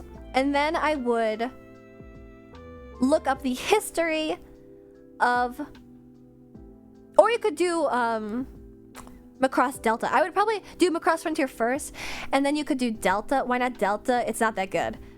Frontier is better, is what I'm is why. Delta was okay, but Frontier is better. There you go. Biased chat. In what way, Nier? I don't feel like I'm biased. The songs are so good though in Delta. I won't lie, that's completely true. The songs in Delta fucking rock. They kick ass. It's just the plot is bad. Like, it's just not as good. Delta has Mikumo though. Macross Frontier has fucking main as Cheryl. Look, Juna's cool, but you know. I feel like she isn't main level yet. Can we talk about how Juna did all those Delta songs at 15? That's not fair. That's not fair. She is like insanely talented. The motherfucking Cheryl Gnome. She's insanely talented. I wish I had her pipes. She's so lucky. I wish I could sing Ikenai Borderline. But I think that's where I would start. Macross Frontier. If you want to watch a bad anime, you could watch AKB 0048. Actually, no, I take it back. Never ever watch that. In fact, forget that I ever mentioned that. And if you ever do try and watch it, I'm going to curse you with my mind. Even I have a bunch of Macross Delta music. It's sick. Well, the thing about Macross Delta is that it really, like, yeah, the music in Macross Delta is awesome. And you could just listen to it without watching the anime, too. I think that, like, still gets the point across. And the reason why I think that also is because there's a bunch of music that is made for Walkuri, which is the group from Macross Delta, that isn't in any media. It's just the songs. So you could really just consume Macross Delta as like a multimedia project if you so desired. Time to open the IMAS can of worms. Oh my goodness. But then Macross Frontier, you could choose to do Delta. OG Love Live is bog standard idol fire. It isn't! No, it isn't! You've triggered me. Okay? Love Live is a sham of idol culture. Yeah, they sing. Yeah, they dance. But they're school idols. That's not even a fucking thing. I'm not even trying to say that Love Live is mid. It's just not idols. It is idols in the way that they sing and dance and people watch them and shit. It's just like not like idols, you know? They're not like... It's other jobs, you know? Ellie McQueen turned your head. The Love Live anti-table. I'm just making a point. Like, if you want to learn about idols, Returner 7, anime idols, real idols, Love Live is more like Aikatsu. No, it actually, Aikatsu is more idol-like than Love Live, in my opinion, because they go to a school to learn how to be entertainers. They are entertainers. In Love Live, it is literally just a club that they're in. They're not, like, there isn't any, like, real, like, commentary on... Not commentary, what's the way to put this? It's not rooted in reality the way that there are more realistic other idol anime, you know? Love Live was the first live concert I went to. And see, that's another thing. That's another thing. You can totally enjoy the Love Live live concerts almost entirely separately from Love Live itself. Because I won't lie, Love Live has some good songs. Love Live has a lot of songs. The Love Live lives feel too theatrical. But that's another thing too. They're not really lives. They're not really idol lives. They're lives for an anime that's about idols, but they're not idol lives.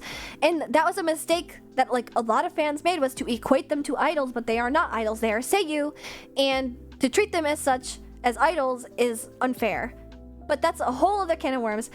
I wouldn't watch a Love Live as an idol anime. A Love Live is like, maybe like, how do I describe it? Like,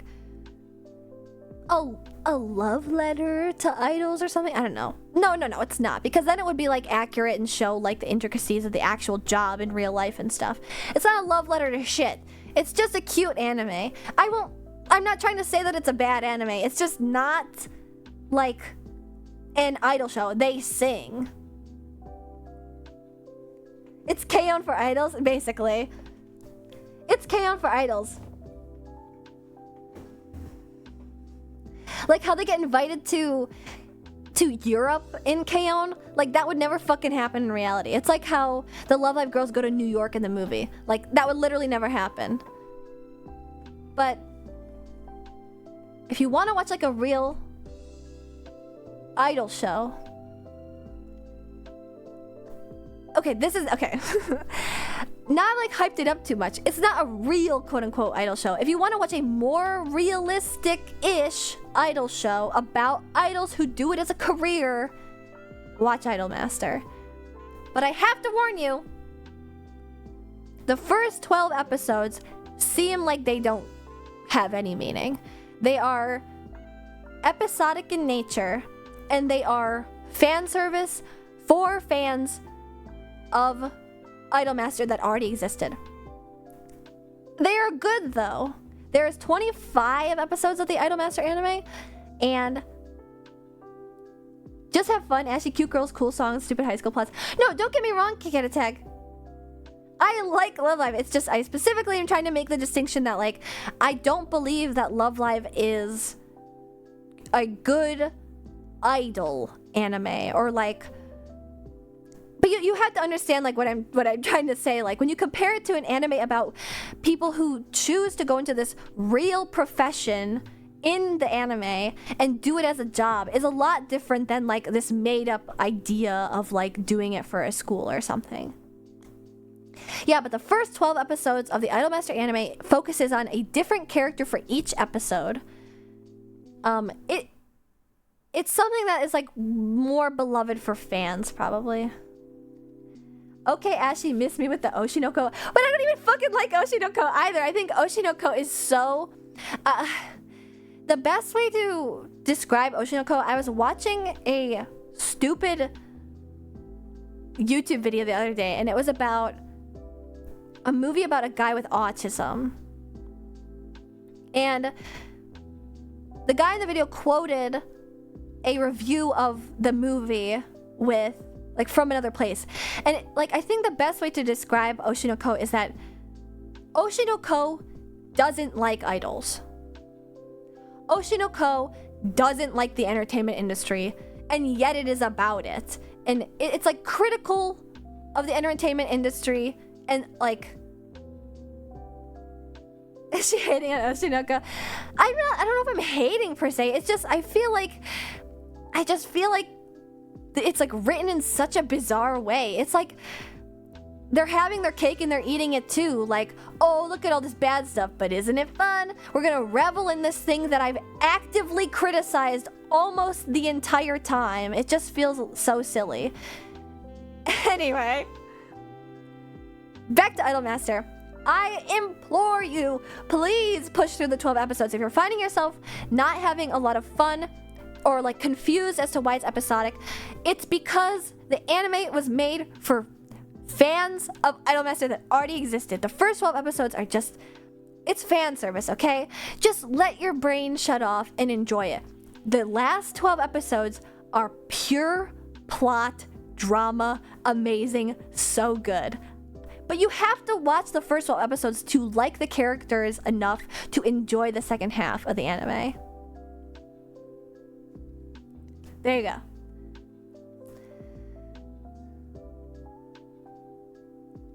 And to me, it's just like acknowledging the conflicting feelings about it. But like, in my opinion, that's not good enough. In my opinion, you can't just be like, yeah, I feel conflicted about this. Like, especially when it's like such deep criticism and then it like goes ahead and then like revels in it anyway. Like, there you go. That's enough of Oshinoko. That's enough of my Oshinoko criticism. But back to Idolmaster. Macross Frontier. It's about idols. It's about space. It's fun. It's a modern classic. I like it a lot. Macross Delta, if you so please. Idolmaster. Original Idolmaster. Watch it. It's good. The drama in it is good. I would say to watch the original Idolmaster over the Idolmaster Cinderella Girls, because they both have similar pacing in the way that like the first half is episodic and about each of the girls. You get to know each girl. It's like happy-go-lucky, blah blah blah. It's fan service. But I feel like the drama is really contrived in Cinderella Girls. You kind of just it's like teenager drama is my problem. It's not even like that big of a deal. Whereas the drama in the original Idolmaster anime, 765, not Xenoglossia, the drama in the 765 anime is like realistic. You know, characters are struggling with things that are depressing, and each character is reacting in a way that makes sense for their age and for their interests, and it just makes sense. Mr. 3H, thank you for following and joining the picker. Welcome. And also, welcome to your appointment. Maybe we should get back to the topic at hand. But CG basically barely has any characterization in the original. There's no way the anime can outdo it. I agree. I feel CG is more that, TBH. Wait, what do you mean, more what? More realistic? I mean, it's realistic in the way that, like, a teenager would be upset about this. It's just really annoying watching it happen. That's my opinion. Instructions unclear. Ordering Xbox 360 to play OG. Actually, if you were willing to do that, that's what I would say do first.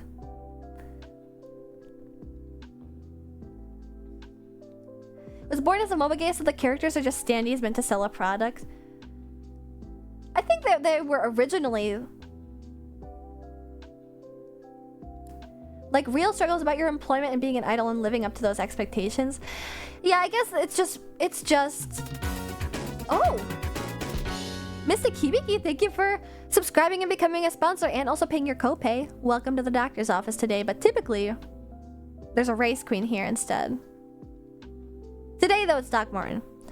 But I don't know. I've heard that before, and I've watched all of Cinderella Girls, and I think it's a little bit more juvenile than Idolmaster. I think the way that the original anime kind of ends up being a little bit, you know, like happy-go-lucky, like too saccharine of an ending, maybe. But hello, Acelverus. We're discussing idols. Watch U149 is even more juvenile. I can't lie, it's cute though. Been looking for a bit while enjoying a build kit and these very in-depth breakdowns. Oh my god, thank you! I hope that you've enjoyed it. I can't lie, U149 is very cute. But yeah, I don't believe that... Actually, I basically agree with what Kane said, is that, you know... Because the characters were already kind of like... too archetypical to begin with, it didn't really like hit the same way that the original Idolmaster did. And I would argue that if you said that the original Idolmaster was archetypical, it's archetypical in a different, better way than Cinderella Girls is, because the original cast of Idolmaster is based on Morning Musume, inspired by Morning Musume, which is a real-life idol group. So it would not be super far-fetched to say that Idolmaster is like a love letter game to idol culture of the 2000s, or to idols of the 2000s, whereas Cinderella Girls is a gacha game.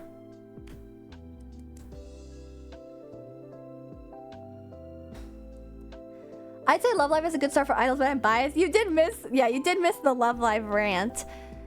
Love Live is a good place to start with idols if you want to consume idols in only like this idea of a singer. Like if an idol to you is like just a girl that sings on stage and stuff, like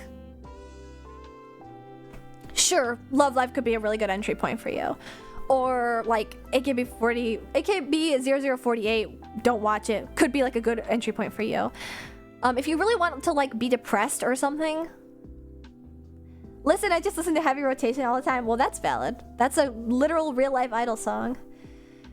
Do idol shows have stories, or is it just cute idols doing cute things? Love Live is cute idols doing cute things. The first half of Idolmaster is cute idols doing cute things, and the second half of Idolmaster is story.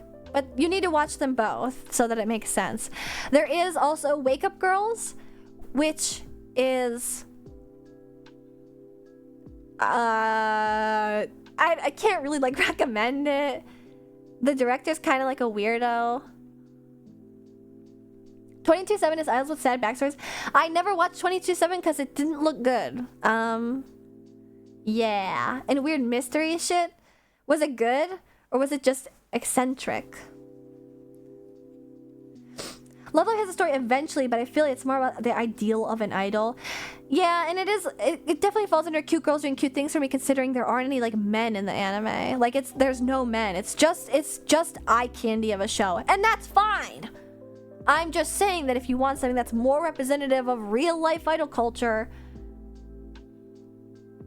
you'd probably go Idolmaster, original Idolmaster, in my opinion, or Wake Up Girls if you want to be like depressed and like not have any fun. Oh yeah, and the person who wrote the main song for Wake Up Girls just got arrested for exposing himself to like a teenager, and also the guy who directed the show is also kind of a creep, so I'm not sure I would put any time and effort into watching Wake Up Girls. So yeah.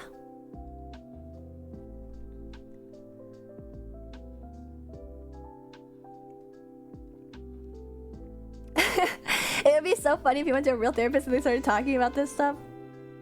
I agree. Yeah, Wake Up Girls is really weird. It's like not triumphant. It's like, but it's also not like realistic in like that, like the girls aren't triumphant. It's just like kind of like an exercise in futility, but would be based, honestly. Shiny Colors, I think Shiny Colors is pretty. Oh yeah, Shiny Colors is actually rather accessible. I think it's the only Idolmaster game that actually has like a English patch to it. You can download the English patch and play Shiny Colors, but you have to play it. I think Shiny Colors is probably a good place to go to once you've watched the anime and stuff, because it is reminiscent of the style of gameplay that was in the old arcade cabs for Idolmaster. It's a racing game. I'm so excited to see Mamimi move. You have no idea. And there's really cute girls in Shiny Colors, and yeah, I recommend Shiny Colors, but I feel like Shiny Colors isn't a good entry point into the series. I feel like Shiny Colors, you should play Shiny Colors knowing that its success and greatness is built upon the backs of its ancestors. That's what I want. I love learning lore about these kind of things. I'm really glad that you guys are enjoying my rants and silliness. Because, you know, as you guys know, I like to talk about this stuff, so yeah. Anyway, I think I answered the question, I think. Oh yeah, and if you want children's anime that's idols, you can watch Aikatsu. Aikatsu has really fucking good music. I would only watch the first season though. I don't really like when Akari comes in, but you could watch when Akari comes in. Some people do like when Akari comes in. The other seasons of Aikatsu, I'm not like super idol anime Simfigure. How is that an idol anime? Because they sing? I thought you were better than that. Anyway, Aikatsu. They go to a entertainment school. Idol anime Vivi? Oh, Vivi Fluoride Eyes, you mean? Our gacha game is basically visual novels. I see all these idol games where you're just talking to them, but apparently it's an app, not a VN. Yeah. There's this thing called commus, communications, and as you like play the game and get like in-game currency and like use the character to play songs and stuff. That's how it works in Starlight Stage Cinderella Girls. You'll play songs with your cards, and then as you like bond with the characters more, you can unlock more of their stories, which is like literally just visual novels. It's just... So, to say that they have no characterization isn't true, because all these characters have like... In Cinderella Girls, there's over 10 years of communications from the original mobile game and Cinderella Girls Starlight Stage to read about. But they are like archetypical just like from the get-go, because like each character's like, she's eccentric in this way, she's a normal girl, you know. Like earning special scenes with your favorite. Yeah, exactly that.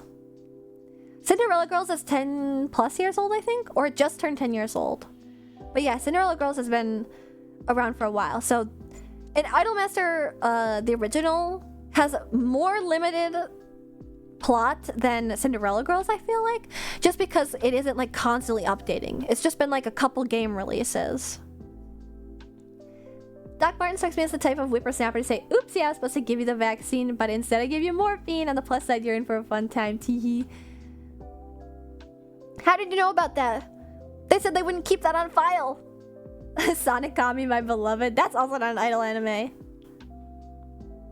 I feel the rhythm game with the best story is Persona 4 Dancing All Night. I think that's the only rhythm game with a story.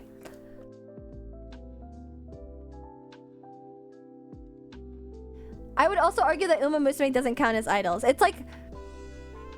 It's idols in like a Love Live way. Bang Dream isn't idols, it's bands. Say Channel 5 is nothing to you. It's not an anime! And also, she's not an idol. Owen Dunn has a story? Oh yeah, it's right. Tamarama has a story. The idol part seems kind of tacked on. It is. It's crazy too because like that isn't even the most like popular part. I'm sure they tacked on the idol part into Uma Musume because they were like, well, this will just make us more money. We could get the horse people and the idol people, but more specifically the idol people. And then like it turns out that all the Uma Musume fans ever do not give a fuck about the idol parts like at all. And everybody just cares about the race horses. I think that's hilarious. I truly forget that the idol thing even like matters. Yeah, I would say that Banuri is more bands than anything. Do I need to know about idol culture to watch Zombieland Saga? Absolutely not. I would recommend Zombieland Saga. I think it's quite funny. I think that's also a good, not a good entry point if you're interested in idols, but Zombieland Saga is just a good show, period. I have a Twitter oomphy who writes paragraphs about the horses. They're good horses, okay? Oh my god, actually Nice Nature. One of the horses in the game is Nice Nature. The real life Nice Nature just died. 35 years old. Rest in peace. What do they do with those old ass horses? Do they really turn them all into glue? If they're like a decorated racehorse, they must like honor them, right? Yes? No, they breathe it. No, they're dead. Glue? Is that true? Do they? It's called taxidermy? You really think they taxidermy him? I guess that's not out of the realm of possibility. IDK bury them? Well, they don't bury anything in Japan, so they would probably just cremate them if anything. Yeah, the bodies. Cremate and keep the ashes if they're famous enough. That makes sense. All right, I'm gonna move on to the next. They'll be turned to glue. Wouldn't you taxidermy the horse that's earned you millions? Isn't that kind of like dishonorable though? Huge tangent. I don't believe it's a tangent. We're just talking about different idol adjacent media. Oh, I never finished. Like, if you want to watch an idol kids show, you should watch Aikatsu. They go to an idol learning school. They're gonna learn to be idols, and there's this like weird idol system and how to gain popularity. The music's really good. It's really silly. It's fun. It's cute. I like it. Pretty Rhythm. Pretty Rhythm is it's idols, but they're ice skating, and it also has like weird effects. There's a male version of Pretty Rhythm that's actually really hilarious and almost entirely has adult fans because it's so fucking weird and silly. And you don't need to like Pretty Rhythm to watch the boy version of it, but it is funny and it is kind of idol-y. I don't know. There's also Prism Paradise, not prison, Prism. It's called Prepara, and this is like there's a special place that only girls under a certain age can go in, and it's where you can be like your most perfect self or something. And so these elementary schoolers are like famous in like the elementary school internet, and they're idols. And it also has good music. The singers and the main characters are all the entire... I think I mentioned it yesterday during my media share. Iris is an idol group. The main cast is all voiced by Iris. All the songs are sung by Iris. Yeah, it's like basically elementary school internet. Like only other like kids can, and other girls too, can like view this thing, you know? It's like purely for children. Also, hello. I wish we could restrict elementary schoolers' internet. We probably should. So it takes place in Neopets, like basically in a way. If Neopets was like a physical place. Oh, and you have to get invited to it like it's Harry Potter. But yeah, that's another idol anime. Good music, kind of silly to watch, but it's like good vibes, you know, everything always ends up okay. What else is there? I think that's really all that's notable. All right, I'm gonna move on to the next marshmallow. Fuck, I talk about everything way too much. Let me see if there's been any new marshmallows in the meantime. I might have to start speeding through because I said that I was gonna cap this stream at 3 hours. Oh no. Let's see. Who else has sent stuff? Oh, okay, there's only been 1, 2, 3, 4, 5 new questions. Alright. Just like I capped the media share stream. Yes. Review Starlight's like more theater than idol. People do consider it idol, just like how when Kane brought up Symphogear earlier, I gave him the evil eye. However, a lot of people do also consider Symphogear to be an idol anime. I don't really, and I also don't really consider Review Starlight, but you wouldn't be like completely off the mark if you did consider it. So it's adjacent. 30 minutes left before we attack. Oh shit! It hasn't 30 minutes. Wait, has anybody been... But I left my screen on for like 10 minutes, so I should get 10 extra minutes. Alright. Here's another actual advice requesting marshmallow. Yeah, it's Takarazuka. Is K-On! An idol anime? Again, K-On! Is like adjacent again in the way that like... Actually, I'm not even sure because I wouldn't call like Bochi idol adjacent. No, K-On! Is not. K-On!'s not an idol anime. It's not even idol adjacent. All right. This sounds like a previous one. It kind of does, yeah. So this question is, what's the best way to tell someone that you're casual acquaintances with that you have feelings for them without making it weird if it wasn't reciprocated? Assuming if it's not reciprocated, would you still want to continue / deepen the friendship? Oh no, you would still want to continue / deepen the friendship. I think the best way to do this is to be... If you think that they might be receptive to it, you just want to put it in a way that's like not weird and not confrontational. I think a pretty effective way is to just be like, would you ever want to like go out sometime on a date? Never be like, not never, but like I think if you really want to like keep it casual, be like, it's cool if you say no. Asking for a date is a lot lower stakes, I feel like, because then I think they might think like, oh, they're not like in love with me, I don't have to break it off or something, you know, just that you've been thinking about how you're interested in them. You could phrase it like, I think we have good chemistry and I'd like to like take you out on a date sometime if you'd ever interested in that, but like really no pressure if you just like want to be friends, like I just think you're cool or something. I think that would be the best way to put it, especially because you're only casual acquaintances with them, so you don't really have like a super deep friendship that like might stop you from saying like, hey, I think we're cool. Because it's like, if you're deep friends with somebody, that's actually a godlike answer. I'm glad. If you're like deep friends with somebody and you're like, I think you're cool, we should go out on a date sometime, it could come off really awkward. But use the fact that you're casual acquaintances to your advantage. Just be like, hey, you want to hang out this time, but make it a date maybe. I think that makes it really like low pressure.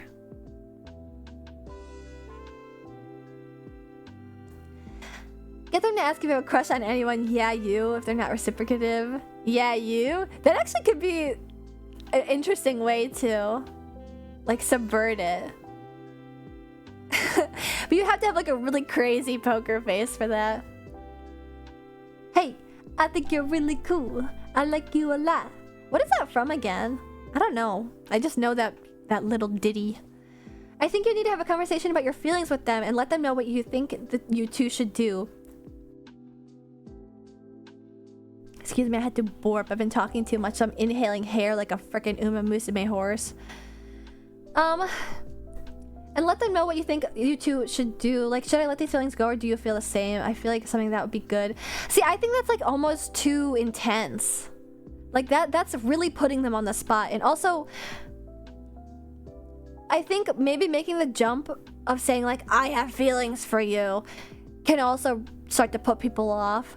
I think you need to ease into it because there's only one way someone can take, hey, I want to take you out on a date. It's romantically, right?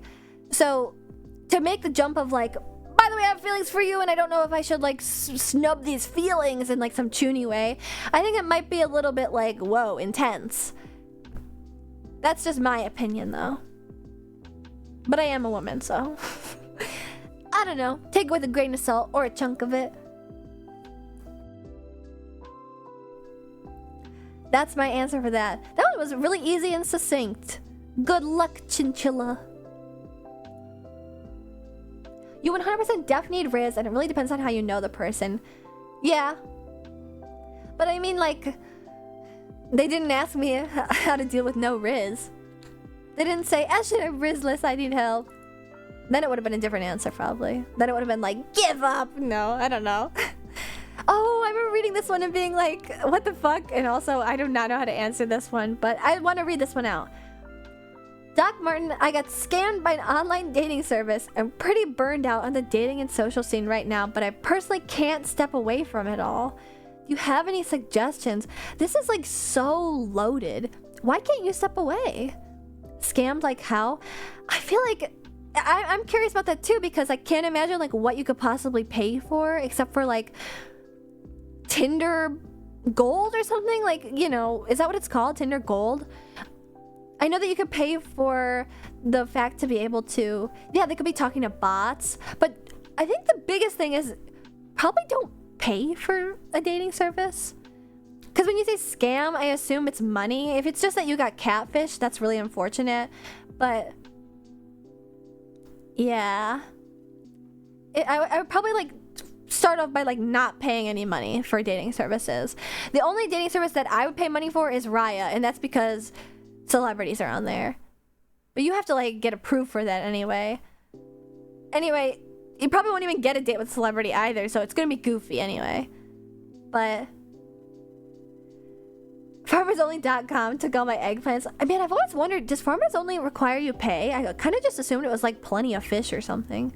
Celebrities, I hadn't heard of this. Yeah, there's this dating app called Raya that you have to like do a background check to get put onto, and you pay like a subscription each month, and it's like the app to meet celebrities. And my favorite thing is when people like actually pay and match with a celebrity, and they post and they're like, oh my god, I matched with blank, and then they fucking unmatch him, and it's like, what did you think would happen when you just blasted to the world that this person basically gave you the check off, like, yeah, I'd fuck you. Like, I'm sure they wouldn't like that, right? Like, that's a bit of an invasion of privacy, right? Like, of course they're not going to want to go on a date with somebody that blasts their decisions to the world. Like, what? But that's why Raya's kind of funny, is because there is, like, famous people on it. Or rich people, or I don't know. But that's, like, probably one of the only dating service I think might be worthwhile paying for just because it sounds so silly. But, like, I'm not sure that Tinder Gold really does anything besides for making it easier to, like, sleep with somebody and not really get a relationship. And I don't believe like you should ever pay for like an online dating service because they're just so scammy. Like you said, you literally got scammed. You know exactly what I'm talking about. You got scammed. Tinder's a mega scam filled with bots. That's true. And also what Return to Seven said, the apps are very different for girls and guys. I don't believe that like most of the women that I hear stories about on Tinder and stuff, I don't believe that they're like talking to bots. I don't believe that the guys are bots. I'm sure there's so many body women, so that's a whole other can of worms. But I'm just like wondering why you can't step away from it. Do you have like an addiction? Do you have like an addictive personality? Do you have like something wrong in your life that you need that validation. Like, that's what it sounds like to me, that like the dating is like truly not the issue here. My suggestion would probably be like, do some soul searching. You don't have to like get off the apps if it's like really going to like cause you mental stress, but in that meantime, like while you're on the apps, maybe you should do some soul searching. Maybe talk to somebody if you can manage it. Find a hobby. It sounds like this is their hobby is the thing. I actually know somebody whose hobby is like talking to people, and they just like can't like sit still. They like can't not go out for a night. It's crazy. I guess it's just feeling so lonely that this was their biggest connection. Probably. You know what? If you were like really, truly, I need someone, and you were willing to pay money for the online dating service, maybe try paying for like a real life matchmaker. I hear that like the in-person is a lot different from like online to begin with, and matchmakers, it seems like they kind of do an okay job. If you're willing to pay for money and you're like really insistent on trying to find people, especially if you're insistent on seeing them face to face versus just being on apps and talking to people and getting nowhere, you could try a matchmaker maybe. Get your funny up, not your honeys up. That's a great idea. Thank you, Halo. I would prefer meeting the date in person than online dating. I know that's a big thing that guys struggle with, or I've heard, is that they'll just talk and talk and talk and never be able to pin down a date to like actually see people. Even just to get a date, not even just like sleep with somebody, just to like go out. And I think that like that really sucks. And it's a facet of like the modern dating world. It does suck, I agree.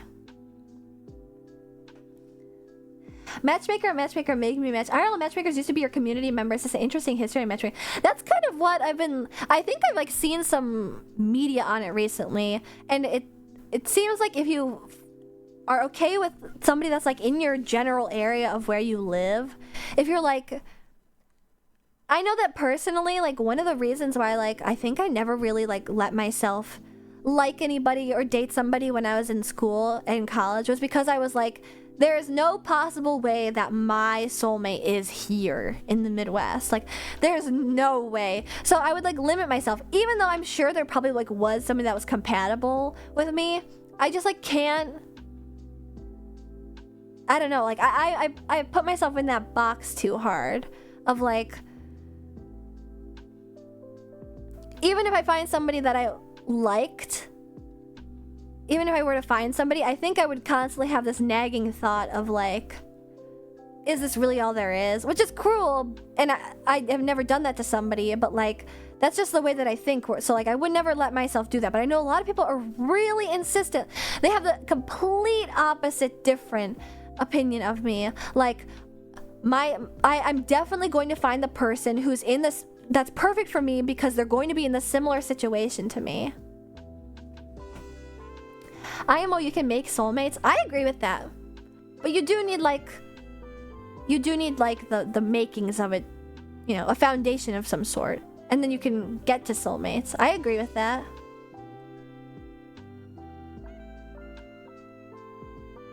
I remember watching a reality series on Indian matchmakers. I mean, I've heard some funny things about matchmaking in Asia and stuff. Can't Start From Zero, yeah. It does take time and effort. Exactly, there needs to be a baseline amount of chemistry already. But there are a lot of people that like are of a different perspective where like they're positive that the person they're going to spend forever with is like at their school or in their city. And so if you are not that you have to be of that mindset, but if you are not of the mindset where like, oh, there couldn't possibly be somebody here for me. If you're willing to like look within your like actual physical community, a matchmaker might be fun. You should tell me about it if you do it. Hello. Welcome to your appointment, Mr. Action. Alright, let's move on to the next mellow.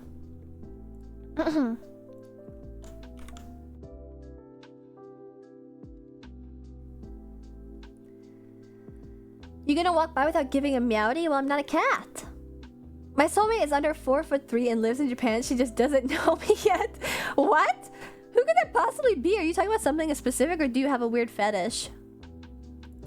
It is not too late to give advice, but I'm not sure I'll be able to get to it because I'm going to cap my stream at 3 hours, which is creeping up on me very fast. So I'm gonna try and speed through. Oh, this one is a really quick answer. Next donathon, can you design us sick outfits we can do to have canonically accurate pit crew cosplays? Also, we chillas are cold, we need clothes. You do not need clothes. You literally have 250 hairs per follicle. You're the densest fur in the entire animal kingdom. Now stop bitching. Okay, that's the second half. The first half, we don't need to have another donathon for that. We need clothes, Ash Mash. But if you're asking me to design the clothes, I'm not gonna design you clothes that are warm. I'm gonna design you clothes that are cute. A hoe never gets cold, so you guys are just gonna have to deal with what I make. Beggars cannot be choosers. You want clothes? I'm literally gonna put you in the hot limit outfit.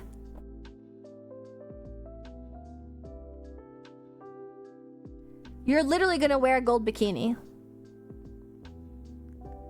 What about pit crew update? That'd be a really fun stream, yeah, but like I said, basically what I'm trying to say is I don't need another donathon to do that. I'll just do it. Hot limit outfit, I'm so down. Maybe I'll add that to the pit crew. The pit crew. But yeah, I'm glad you gave me that idea. I'll keep it in mind. Thank you, Chilla. On to the next marshmallow. I'll rock a gold bikini. You guys can slay the day away.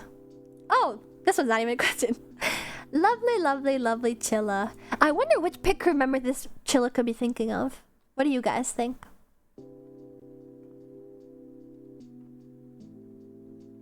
Me? So true. Lovely, lovely, lovely Chilla. This is like, I'm sure what it was. A pit crew member is thinking about another pit crew member, and they sent me the note to read it out in hopes that that pit crew member would read it. They're thinking of Kawaii Crew, obviously. Teabags and Kawaii Crew are sending love letters through me. You guys wouldn't know this if you're on the Discord, but they are in love and constantly making out. It's kind of weird. Join my Discord now! All these chillas that are lonely, there's love in my Discord. The Pit Crew dating service. I can be your matchmaker, actually. No, not for real. They're just annoying. Find not chillas in your area. Oh, hot chillas. I was about to say, there's only chillas. Oh, we got a raid! Viola Vespertine, thank you so much for the raid. Also, hello raiders, my name is Ashton Martin. And it's kind of a secret, but I am the roller rodent race queen of VTuber Racing on Twitch.tv. But today is your doctor appointment with Doc Martin. She is different. But thank you for the raid. And I hope that your stream is very good. Wait, what? Instructions? Who did that? Which one of my mods did that? Who the fuck is instructions? Anyway, ignore that. Thank you, Viola, for the raid. And also, hello, everybody. Oh, we got Chinchilla Squeak. Doc Martin built different. Doc Martin doesn't need any instructions. That was not me. I'm pretty good at following instructions, not my mods. Maybe I should recruit you. Anyway, I hope your stream is really good. What were you up to? I think that maybe I said it too fast, but I am the roller race queen of VTuber Racing on Twitch.tv. But today is my advice stream. And also, we just wrapped up our very last advice marshmallow from before the stream, and now I'm going to go and see what has been sent in during the stream and wrap that up. I was playing Strange Horticulture. It's a spooky indie game. Oh, that sounds kind of fun. I hope that you had fun. Oh yeah, also if you had like a long stream and you need to chill out or you just want to lurk, I totally understand. Thank you again for the raid. But yeah, now it's time for the marshmallows that were sent during the stream. Any more marshmallows sent after that are moot. I cannot get to them. I'm not even sure I'll be able to get to every single one of these. So yes, let me download all these very quickly.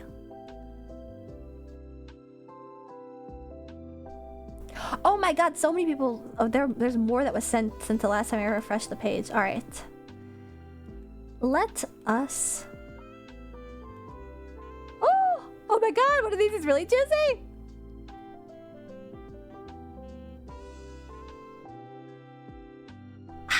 Alright.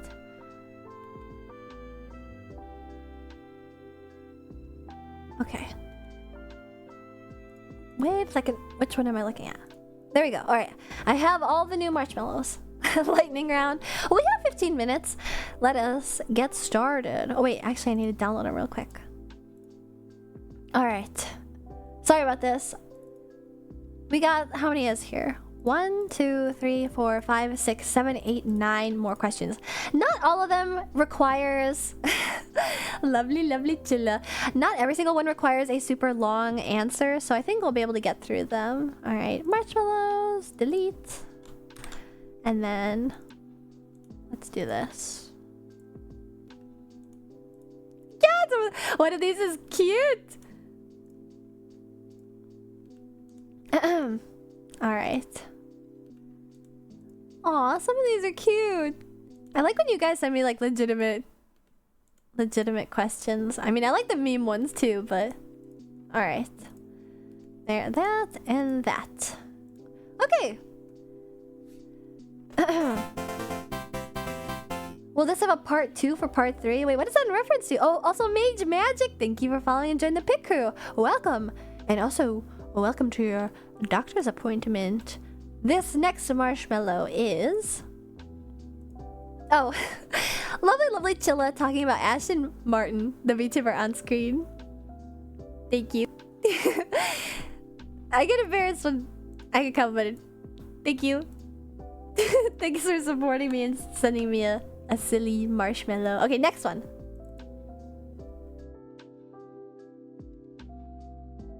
Hey Doc, how the hell do I get Riz? Well, I think over the have pets. How do you get Riz? I'm pretty sure it's almost entirely dependent on self-confidence. Talk to the mirror. That's a good way to build confidence, isn't it, too? You pep talk yourself, treat yourself kindly. That's a big thing. Didn't this question already come up? It's a new question. This one was just submitted, but somebody did ask this before. They must not have been here. Exactly. Fake it till you make it. Because feelings are really... okay. In the broadest sense, feelings are just fake to begin with. It's just your brain feeling a certain chemical, right? You can, like, realistically force yourself into feeling things because you, like, Stockholm Syndrome yourself into thinking it. Fake it till you make it is one way, but also, genuinely, be nicer to yourself. That's a great way to build confidence. Simply don't feel, become empty shell. Actually, that's true. Women do like that too. They like the emo boy thing. But not the incel thing. It's a fine line. You know? You can't riz someone until you riz yourself. I know that people really hate when you say that. They're like, you can't love someone until you love yourself. I don't think that's entirely true, but I also don't think it's entirely false. I don't know. I think that's important too, though. If you are the type... not to like call anybody out, and I'm just completely assuming this was like a stupid joke message, but I think it's really unhealthy to be like intensely self-deprecating all the time. Even I will like say occasionally like, oh, I'm stupid, oh, blah blah blah this, blah blah that, like I'm not this. But I think for the most part, those are moments of weakness. Whereas if you constantly make it a point to like dog on yourself, it really does like it shows in your personality, and it isn't fun, and you're not gonna become no confident person would ever even say that about themselves as like a joke as much as people tend to. So just treat yourself with more respect. You'll love yourself. You'll be more confident in your abilities to communicate if you understand how to communicate within yourself. And that's how you get riz. Alright, moving on. I think repeating statements reinforces a mindset on both yourself and others, and it becomes self-fulfilling. I agree, that's the whole fake it till you make it thing. Eventually, the initial shock humor wears off and the self-deprecation becomes sad. That's true. Or becomes like a circle jerk of a bunch of sad guys, and then that's definitely not how you get riz. That's like the metric opposite of riz. Alright.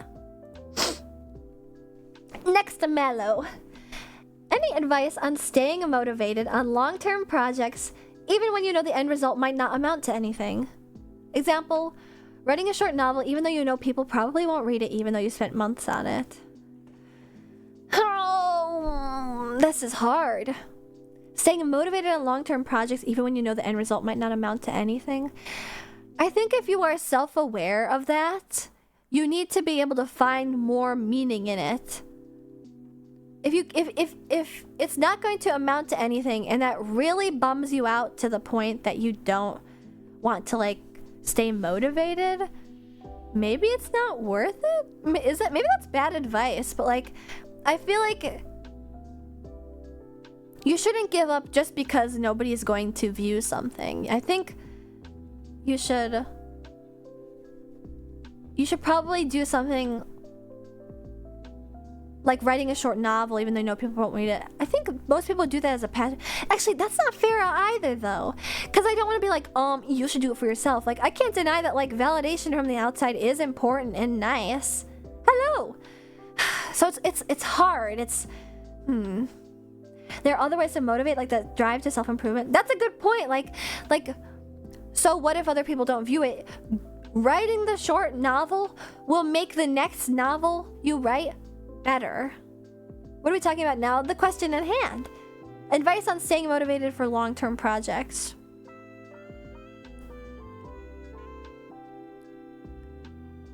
That's a really good way to put it though, Kane. Working out to show other people versus for your health.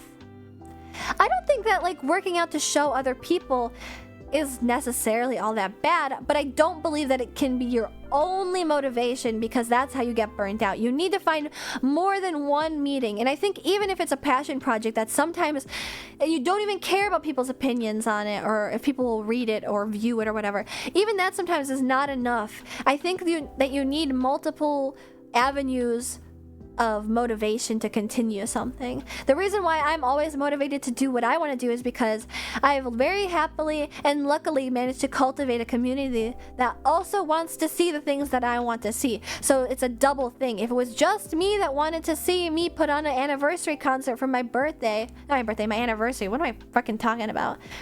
Sorry, I've been talking for a super long time. If it was just me that wanted to see that, I would have done it already. I have spent my entire life wanting to be an idol and do idol stuff. Don't you think I would have done that already if I wanted to? It isn't enough. It isn't enough to sustain that passion. It's the fact that I have what I have now, and I know that there are other people that want to see it that also makes me want to do it. And part of it also is that once I get over this hump, there's only up from here. You know, there's so many reasons to do it.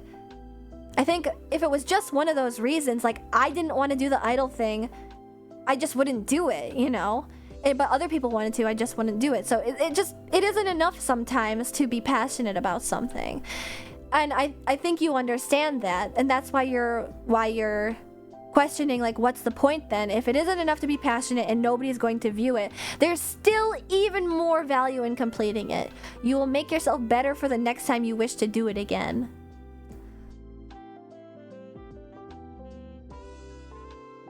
Finding value in the process, like learning from experience, could be a benefit in itself. Exactly. V birthday? No, it's just my anniversary. And then somehow I accidentally... it's 3 months before my birthday to the day. So there's gonna be like... it's like a marathon, like anniversary. And then I only have 3 months to get all my birthday stuff ready. But yeah. The biggest thing is my anniversary concert that's coming up.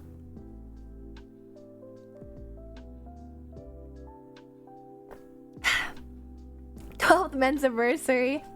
Man, have you really been around since then? Because that was only a month after my debut. Senna, you've been around for so long. Wait, what? I didn't realize that. I work a lot with videography / photography and drones. I've fallen into an it could be better mindset because it's not exactly how I want it. But I'll show it to others and I get reactions like, wow, that's awesome. And that's good motivation to move on to other projects. But that's what this person is saying, like, they're not going to receive that information, so what is the point? And I agree that is a good motivator, but it's not the only external motivator. Seno was deaf here by July? Dang. The time has passed so fast. What the heck?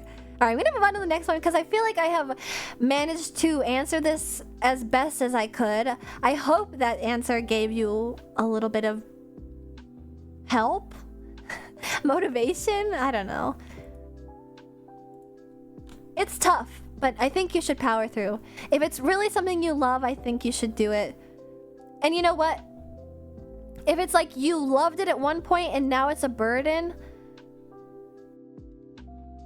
I don't know. I'm torn. If it's like something you like, but it's become a burden, maybe take a step back. Maybe it is worth. You don't have to all or nothing. Especially if nobody's gonna look at it, you don't have to all or nothing it. Completely get rid of it. Just take a step back, recharge yourself, and then maybe you'll regain that passion that is enough to sustain you on the project again. That's just an idea. All right, next question. Hi, Doc Martin. I wanted to start VTubing as a hobby. However, I'm almost 30 and I feel a bit old. All the VTubers I look to are younger than me, including you. You are inspirational. Doc Martin, with your vast knowledge of all VTuber lore, do you know if there's any space for hags like me? Also, any older VTubers you enjoy?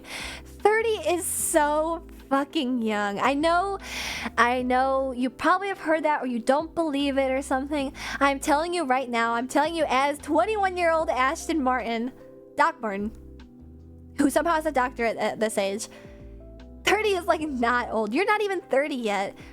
I am not even saying this as like a motivator type of thing. There are so many VTubers that push 40. There's VTubers that are over 40 years old.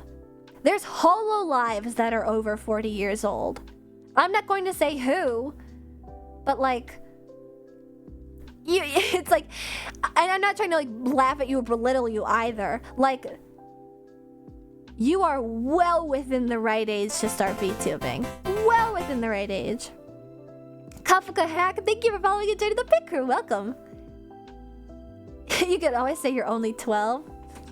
That's true. And also, you don't have to be honest about your age either. I mean, I think it's better to. I mean, I'm not saying like why, but if you want to play a character that's younger than you, and maybe even if it's out of like a little bit of insecurity, like, just do it. And any older VTubers you enjoy, there are many HoloLives that are on the other side, the older side, sorry. The girls in Japan tend to be older. There are, I can think of like many 30 plus girls. I'm pretty sure Mako from Australia, Mako Fukasame, is over 30. Is that true? Or she at least calls herself a hag, I don't know. Mint Costella is over 30, and she's doing great. She is. All right, I remembered correctly. My throat is also starting to hurt. It's a good thing that I stopped it. I kept it 3 hours.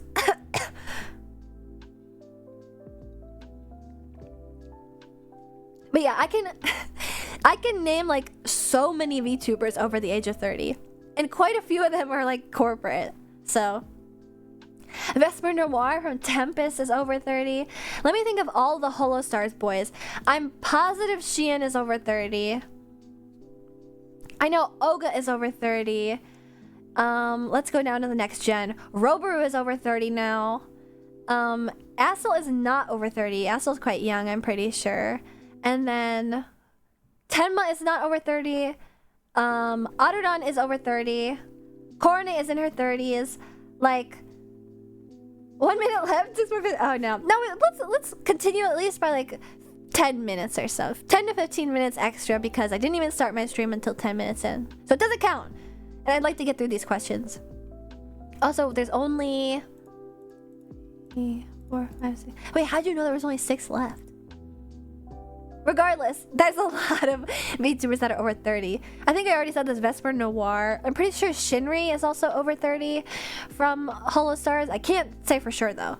He kind of has old guy energy, but he might not be. Machina X-Flan is not over 30. Based on the games he plays. No, he just has... I'm pretty sure he just has boomer tastes, but I don't believe he's over 30. He's like me. Hag energy, but not a hag. I don't know if Kanata's over 30. I don't know either. Okay, Son's definitely over 30. Oh, there's like just a lot of VTubers that are over 30. So you really, truly, like, truly, you have nothing to worry about. And that isn't even getting started on Niji Sanji. Do you know how many Niji Sanjis are over 30? There are 40-year-old Niji Sanji members too. So you have nothing to worry about. Just because the EN scene like leans younger, like, who cares? You know? Who cares? Just do it. Girl said she's 35. I'm not sure I believe that. Maybe in shark years. Age is never a limit for entertainment in most forms. Streaming of any kind has no age limit. Let's be honest. I mean, look at the flesh tubers in their 70s to 80s. Are there really 70-year-old to 80-year-old streamers? I mean, I can't think of any, but if there were some, like, is that Germa? Stop saying Germa. He's like 50 at least, but not more than that. 50 at most. She isn't. No idea why she said 35 though. Probably because she thinks 35 is old. That just means she's really young then. I remember seeing an actual granny VTuber. Oh, I've seen that before. In Japan, there's a granny chinchilla VTuber, but I don't know if they're actually old. There's a nice lady who plays called Shirley Curry who's in her 70s who plays and streams Skyrim. Oh, there's also she isn't really a streamer, but oh gosh, I don't know what her name is, but she's like been like long involved in the gaming industry, and she really likes JRPGs. The reviewer, yeah. I think she also really likes her dog, if I recall correctly. But maybe I'm mixing her up with Cooking with Dog. I can't remember. Anyway, we're gonna move on. I hope that motivated you. Basically, I could think of more than 10, more than enough to fill both my hands of VTubers that are over 30, so you definitely don't have anything to worry about. Alright. This is the one where I was like, oh my god! Cooking with Dog Tasty Time was a Frank. No, Cooking with Dog was this old YouTube channel where like this poodle, it was a Japanese YouTube channel where this poodle will just sit the whole time. I forget his name though, but he passed away. But yes, this one made me go, oh my goodness. I have gay feelings for an oopie that I'll be meeting this year. We will be hanging out for the first time and going on a road trip. Should I tell them before or in person? Oh, this is hard. Okay, how far away is the trip? Oh gosh. You know what? Road trip is crazy timing. It could be super awkward. It could be super awkward. I would, in my opinion, what I would do in this situation, I think you should do is either once you get there or on the way back. Definitely, I'm leaning towards on the way back. So what I would do is, I would make sure you probably, unless they're flirting with you, please don't be too stupid to figure out if somebody's flirting with you. Because unless they're flirting with you, you probably just want to not flirt with them on the trip. I would say you wait and tell them after the trip is done. But if you want to stay friends with them, you have to put it in like a non-confrontational way. But if you don't want to stay friends with them after the trip is done, you need to tell them before, not after the trip is done. If you would rather not be friends with them if they reject you, you have to tell them beforehand. What if they flirt a lot? Like with everybody and it's confusing you? I think then, like, if somebody is just a naturally flirty personality, they have to realize the consequences of their actions, right? Like they would never, that type of person should never blame you. If they're flirty and you end up liking them, like legitimately flirty, not just like kind or whatever.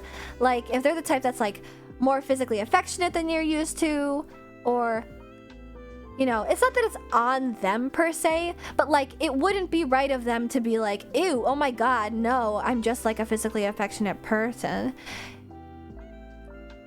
If they were to do that, I would say that they're probably not worth like being friends with, because that's like unkind.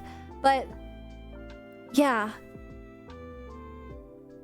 The numbers changed us now 68 to 82% who can't tell if they're being flirted with. Oh no. Well, at least it went down from the last time. Everyone has different styles of showing affection, so like ask for a boundary. That could be a thing, you know, like if they're like a naturally flirty person and you feel like they're flirting with you, but you don't really know, maybe you could probably try and ask it in like in a way that like doesn't seem accusatory or like, or that you like them. You could just be like, are you flirting with me? Like you're being like, or you put it in a way like you're being such and such more than I'm used to, and I can't tell like what you mean by that.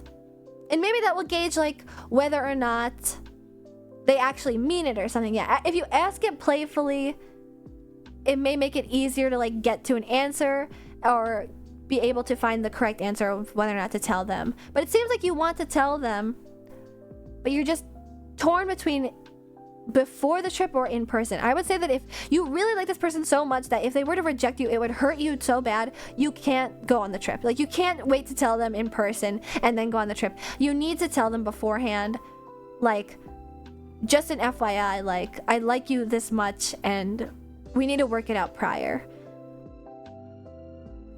But if it's like truly like you just like them and want to spend time with them and you want to stay friends even if they reject you, I would say wait until the trip is over and then do it in person. Like, by the way, this has been making me happy, but it would make me kind of uncomfortable. At least in my opinion, it would make me a little bit uncomfortable. During the trip might make it a strange and difficult situation for either party to get away from. Yeah, and I would make it a point to respect their boundaries on the trip. To like not lean into the flirting or, you know, like if they're being flirty with you and you're reading that and then being flirty back and that's what's causing you to have feelings because you're reading their flirtations that may or may not be serious, I would try and stick to your own boundaries for this trip. Like, don't feed into any flirting, and then don't like, I've said it, like respect boundaries, keep it clear, enjoy the trip as friends. But then, because I think it would probably rub me the wrong way if I like went out on a trip with somebody and I was like accidentally misleading them or something, but they spent the whole trip trying to flirt with me and like use it as physical time. I think that would actually make me quite uncomfortable. Especially because then it seems like you only went on the trip to do that. I think it would make it clear to that person that you want their companionship beyond that if you were to not be flirtatious. But it doesn't even need to be the end of the trip. If you like find yourself, you need to say it all the way, like in the middle of the trip, that actually might work out in your favor if they are reciprocating. I don't know. I made up a new word again. If they are going to reciprocate, that might work out in your favor because then you could do like coupley stuff in the second half of the trip. But you'll need to be able to gauge like if they're like legitimately flirting with you or if you just like them. But yeah, I would say even if they're not flirting with you, you need to like respect boundaries and treat it as a friend trip only. Like, never let it get too far. That's my interpretation of how I would go about that situation. Oh, holy shit! Oh my god, Buns, you said that? Buns! Also, it's Lizard Raid! Thank you for the raid! Hello! I've been ordered to not be weird.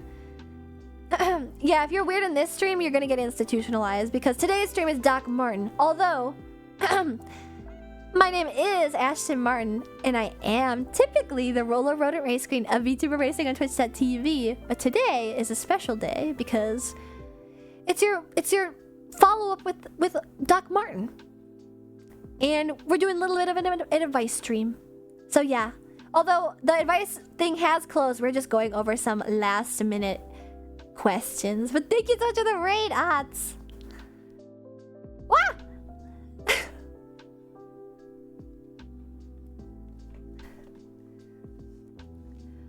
Who the fuck is Marten? Check out the name tag. Doc, help, I'm too based. Well, I can fix that.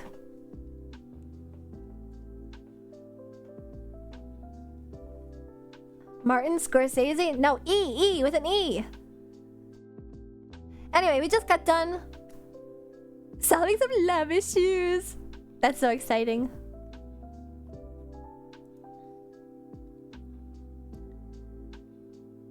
Hey man, what the fuck are we supposed to do? The checkmark acts weird. I can't tell if you guys are riffing off one another or not. Sobbing, trying into my hands. I think if you know, the extra information of like they're flirty really does help me like formulate an idea of like what's going on. We hate nearly Sam hate. Well, I don't really know. I don't know who that is, but are you okay? Are you safe?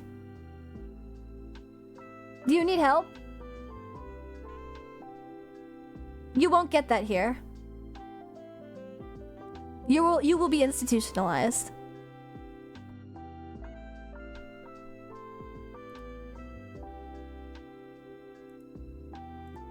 I think they're pals. Well, I get that now.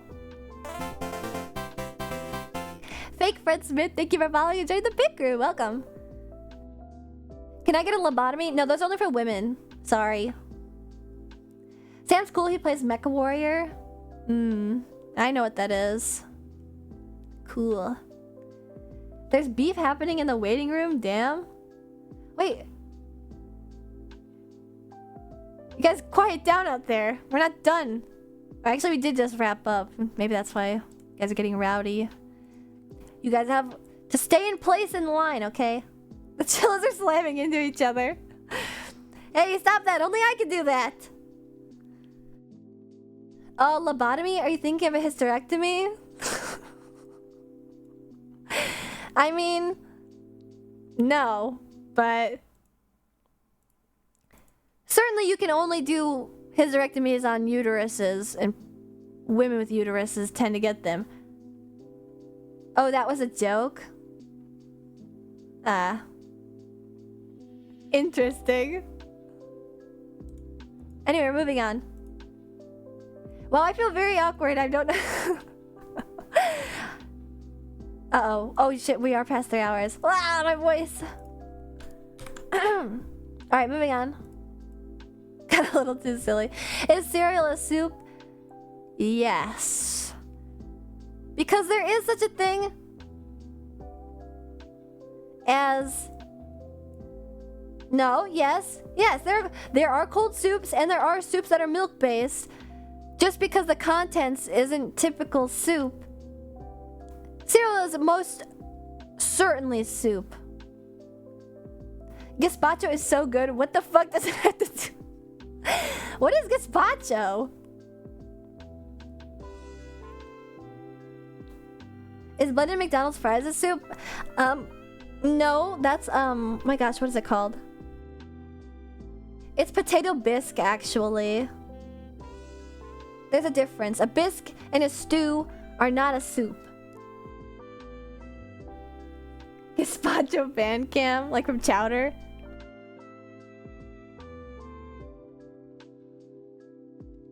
Maybe a bowl of ketchup. I hope you get fired? Maybe a bowl of ketchup would be soup. Boo, this question sucks. What? Pit soup on the mic. Here. If you so desire.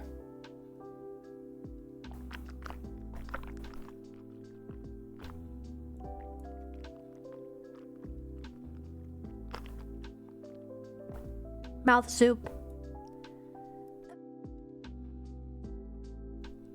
Anyway, I think we answered this question. Because my answer is what? God. Thank you very much. It's hard to find a girlfriend when I'm too scared to go outside.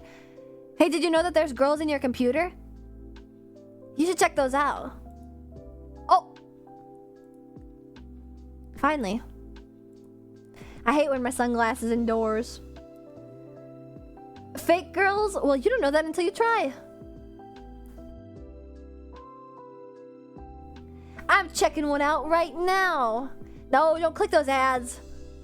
Turn on ad block. The voices in my computer aren't real. Yes, they are. It's me.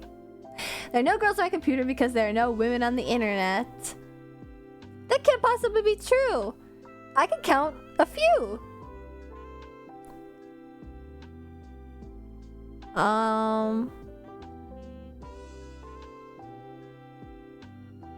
Germa. Yeah. He is like funny in a woman way.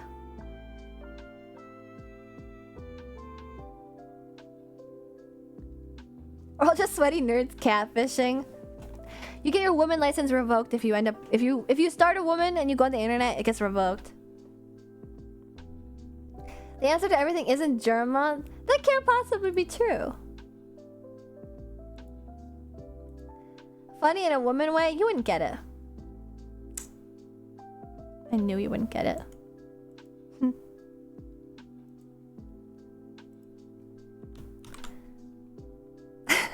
Alright, next question. Does Ashton have a pair of human ears under the hair? If not, is this a valid configuration? I do not, and it is not a valid configuration. You see? No ears. Only my big old ones up top.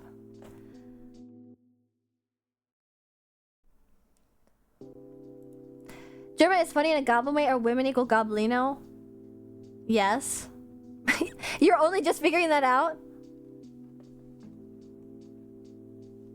So I've heard, looking ass. So cruel. Smooth head. What are you doing with all that smooth head? Not hearing. La la la la la la la. Can't hear you. Smooth is better. They put me through the rock tumbler when I was born to smooth me out.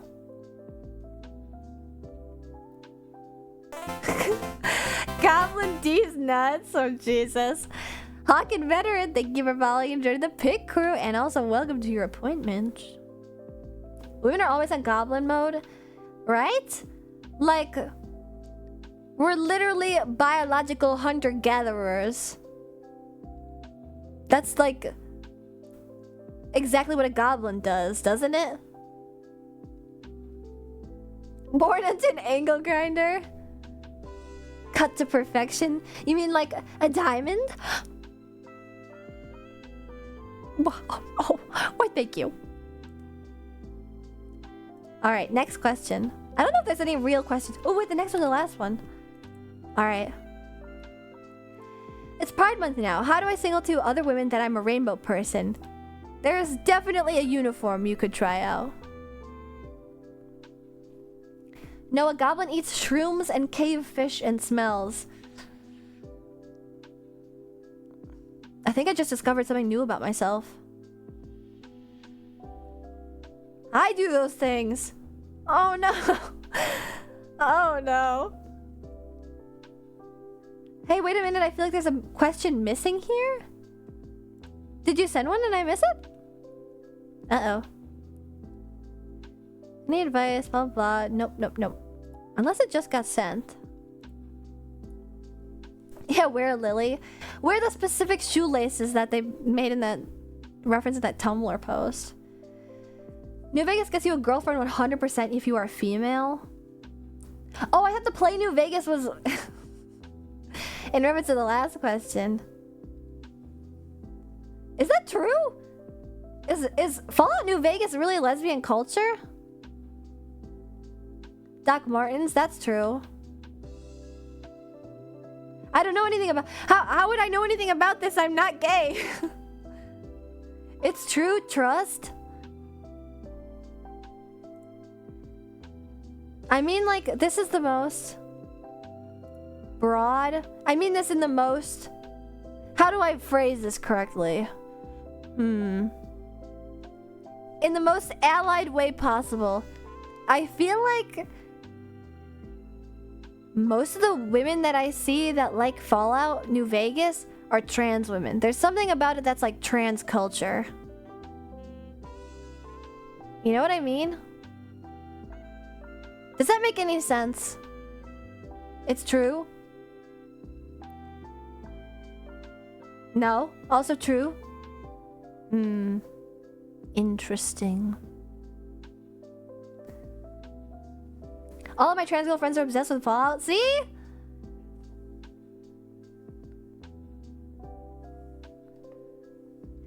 It's almost as MTF as Celeste. That's kind of what I'm picking up. IDK, not sure I understand people in general. Perhaps it's only a thing you'd understand if you have like a bunch of friends that are also LGBT. And Linux. They all love Linux. What's that one? Oh. There's another funny trans girl joke that I saw recently. What was it? Oh, it was like, put 100 trans girls on an island and come back in 10 years and you'll have the most amazing techno music ever.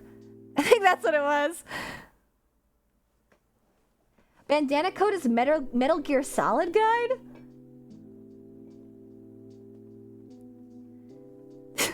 Doctor, I keep subscribing to cute anime girls on Twitch. Am I a weeb? That isn't the only prerequisite to being a weeb. Do not self-diagnose yourself as being a weeb in the presence of a doctor. Do not undermine my authority, but thank you for resubscribing. Hello, Lockdown. No, it's about being secretly gay back when it was actually illegal. You get court-martialed. Oh, yeah. Gatekeeping weavery. My office, my rules. You can find another physician if it's so horrible. Is that really Bandana Code in Metal Gear Solid? But yeah, as for the actual question, I think that Buns makes a good point. Like, you could probably just get like a little pride button.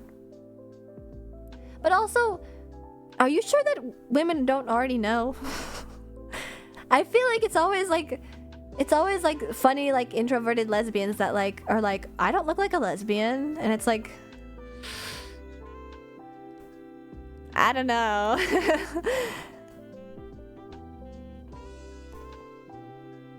We know what you are.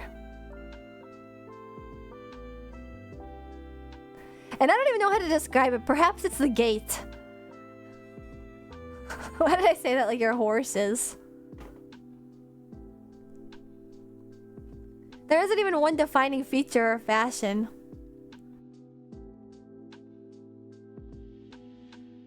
On the topic of MGS, all my homies hate Huey and love Otoka. Who the fuck is Huey? Is the pants thing? You mean pants grab? I can't pants grab. Because you guys don't know this about me. But there's another reason why they call me Doc Marten. I can't possibly pants grab. It'll be really painful because I got nothing to grab my pants with.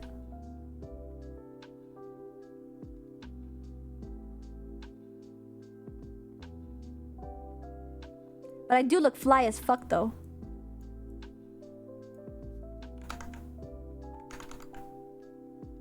Oh no. Wait, were you guys saying earlier that lesbians were Doc Martens? Oh no. Oh no. You kick 5 people in the nuts at once. I am a living terror. I am an academic weapon.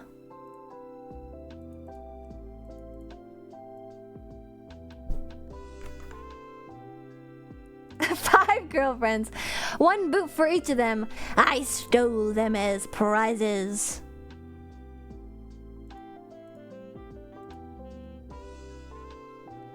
She flawlessly pulled the joke again. Amazing job, Ashley. And I doubled down on it. Oh, I think it's on the hydrate.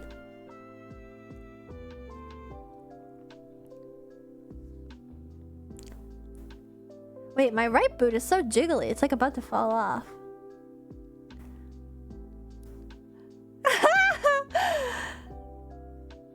New boot goofing.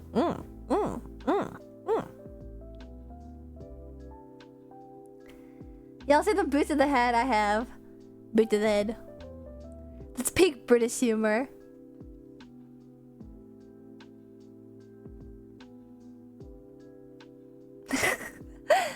Alright, but that was the last... That was my very last marshmallow.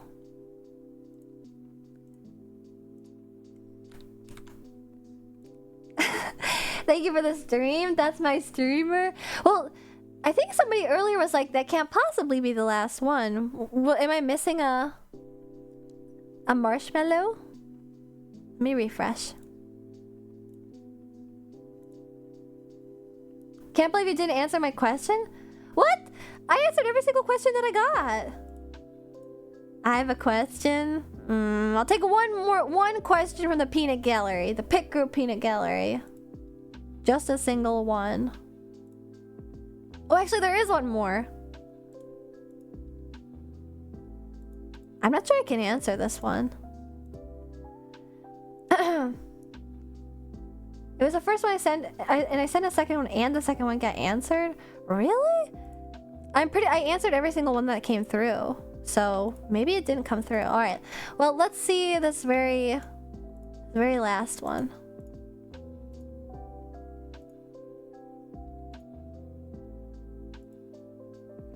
I just came back with the bug. Hi, Flashy Noodles. They don't call me Doc Marten for nothing. It's like I've turned into like a Kamen Rider villain. I'm Og Marten.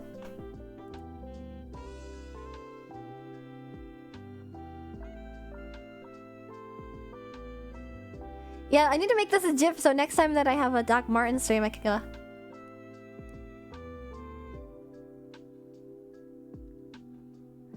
Doing my dancey dance. You should play Halo Kart. It's the best racing game of the year.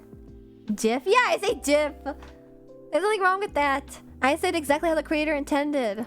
What's Halo racing?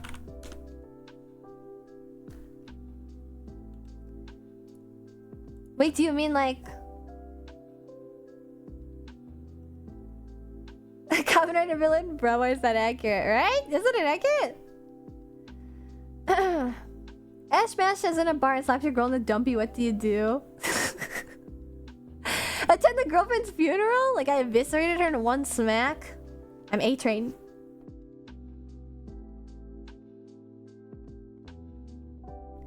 It's Jeef. I like that. I'm gonna say it even more fucked up. It's Jeef. I swear I've never seen whole VTubers. Really? Actually, I don't know if I ever showed off my whole body. Maybe I should. Cursed Halo by Inferno Plus, featuring Dante from the Devil May Cry series? What? What was it? Cursed Halo.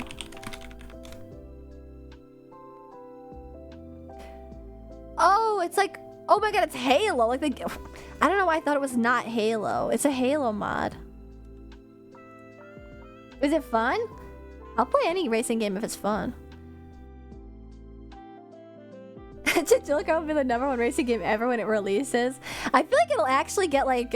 It's gonna get like such bad Steam reviews. They'll be like, what the fuck is this for? Because somebody who isn't in the picker is gonna try and play it.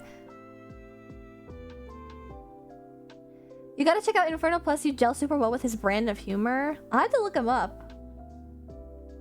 What do you know about me, hmm? You just came here. And you made me stumble over my words and fail a joke. How dare you? Being a streamer is like having so many QuickTime events one after another for like 3 hours straight. Alright, actually, I'm gonna have this last marshmallow. I think Nudes Dude... What was it? Bloodborne cart? I think Nudes Dude mentioned that there's one more that I didn't answer. And there is one left, so... I've never seen Bloodborne cart and it hasn't been released. I did DM the creator of Bloodborne cart and she never responded to me. So that's okay. I'm but a girl. Just a race queen. World famous. Sexy bang boom body. But that is it. No talent. Oh, hello, Matharuji. Yeah, I got my drip out. Not called Doc Marten for nothing. Alright, last marshmallow. Boom. Oh, boom. How did you as a streamer learn how to draw boundaries with your chat? I feel bad telling somebody they're breaking rules. So I think part of... I feel really lucky because I've never really had any like egregious people out of line. Although sometimes people will join and like perhaps our humor doesn't mesh the same way, and they're like kind of edgy and I like can't read their intonation through their messages, so that causes some issues occasionally. But you know, those people tend to become uninterested, and so it doesn't really become like a long-standing issue. I don't remember anyone really breaking the rules ever since Forza. What happened with Forza? I just like wasn't very good at it, and people would say mean things about it. Some bullying is okay, but they keep at it and it's annoying. That's true. It's difficult because streaming is like a social song and dance that lasts for a very long time, so it's difficult for both the streamer and also the chatter at times. I'm now reformed. That's true. I did have to tell you to shut the fuck up once. But people change. And I mean, I think if somebody wants to like stay in your community, they'll stay if you're be honest with them. But yeah, I think I've gotten kind of lucky about this actually. Song and dance were like mud wrestling match with flamethrowers, and now Nier is a mod. That's true. I think it was because Nier is a mod that I had to be like honest, like stop railroading my streams. If you want to stream so bad, be a streamer. No. But that's usually kind of how it is. Sometimes I feel like the people who are the most egregious in chat kind of just end up wanting to like... Most of the time I just want to say like... I was forced to do slave labor. Most of the time it's typically people that like... are kind of in this like me thing. Or they're being mean. And I think that's the hardest time to like be like, hey, stop talking. Because I'm the streamer, you're not the streamer. It is difficult to say that, which is why it's really important to have mods. Because then you can just DM a mod and be like, ban them. And then you can go, oh, I'm sorry, like... I'm an extremely egregious and annoying chatter. It's true. That's not true! But like, having a mod is really important because you can DM them and be like, can you ban that guy? And then if anybody goes like, oh, that wasn't allowed, or like, oh, blah, blah, blah, you can be like, well, I stand with my mod's decision, so I don't really, you know, like, I didn't have, not that I didn't have a say, but like, you know, like, they're my mod for a reason, and I am confident in their decision. And that's usually where people like drop it, so. Mods. Twist his testicles, please.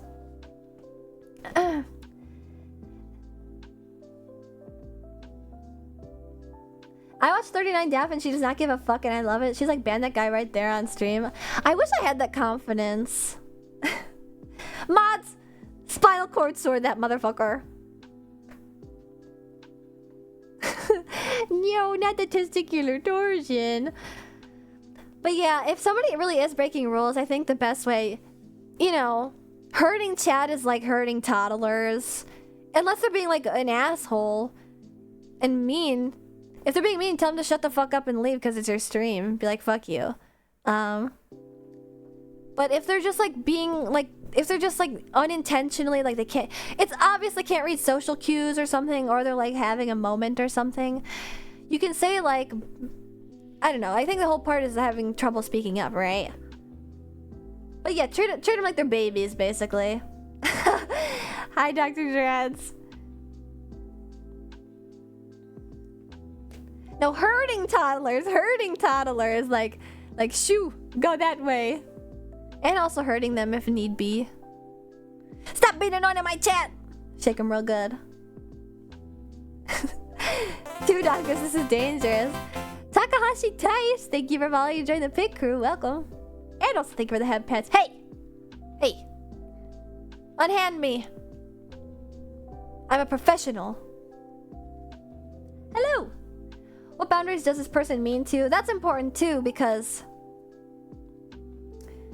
I don't know. I think part of the way you draw boundaries is to hold yourself in such a way that people won't cross your boundaries. Like, you have to always have an air about you that establishes said boundaries. So if you're not comfortable with people like bullying you a lot, you need to not like react to the bullying. And I know it's hard to resist that urge sometimes as a streamer because you like want to be entertaining, and people of course love bully the streamer stuff. Also, hello commune. Hello. People want to like go along with it because people enjoy it, but you know, if it's too far, you need to be like, okay, that's enough. And you can keep the energy up even if you say that. And a person who is like a person worth keeping around in your chat would probably get the memo. And if they keep pushing that boundary, you know, then you can say like, I warned you. There's a difference between bullying and being an asshole. Bullying is supposed to be funny. Yeah, but the thing too is like everybody draws the line differently. Some people really don't like the innocent bullying and stuff. I mean, it's not innocent really, but the low stakes bullying, because I think it can go too far. But then you just need to be confident in yourself and say like, shut up, LOL. Like, no, like I'm done with that. Not like a, oh my god, you guys, stop bullying me, because that'll make people want to bully you more. You need to hold yourself in such a way that is indicative of your boundaries, if that makes sense. It's hard to figure that out, especially when you're like smaller or starting out, because so many different people can come into your chats and stuff. But am I making any sense? I think I kind of am. Like, because I don't want to be bullied very aggressively, if people spent an entire stream bullying me, I just like wouldn't respond, right? Like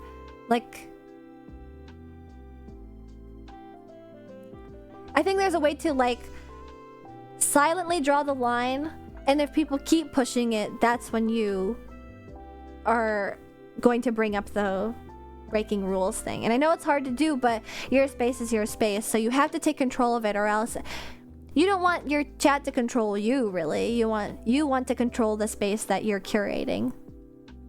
I just do smart and cute and funny to bully.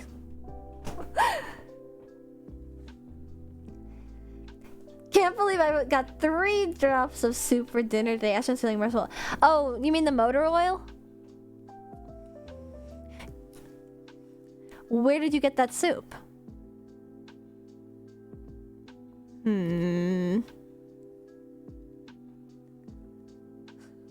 All this talk about streamer chat interaction has forced me to do some introspection. I realize probably 50% of my contribution is gushing over how cute she is. Hopefully that's not too abrasive. Like the streamers that you watch on Ensemble? I don't think anybody hates that. I mean, it makes me embarrassed and stuff. I never know how to respond. Like Barb-chan just now. Barb-chan saying like, she's too cute and funny to bully. Maybe, yeah, I guess I can't really. Oh, just me? Yeah, don't bully me. I think I like getting complimented, so you should keep doing. I'm getting embarrassed. Oh no. Oh boy, 12:52 p.m. I'm gonna grab some soup. Man, now I'm hungry. It's a good thing I actually have soup in my cabinets, though, which if any of you raid, I will know. You're on a strict diet of motor oil and lug nuts around here. Her tail is wagging, so she definitely likes it. Stop! Stop looking at that. No more tail. No more tail action. It was exposing me.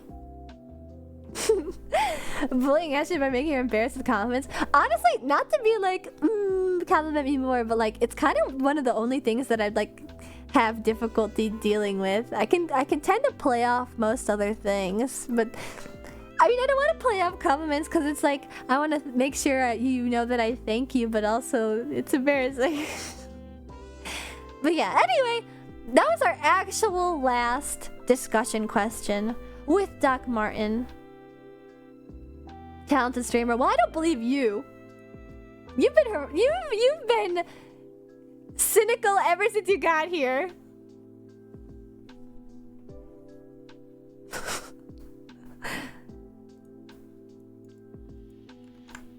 That I can tell is bullying.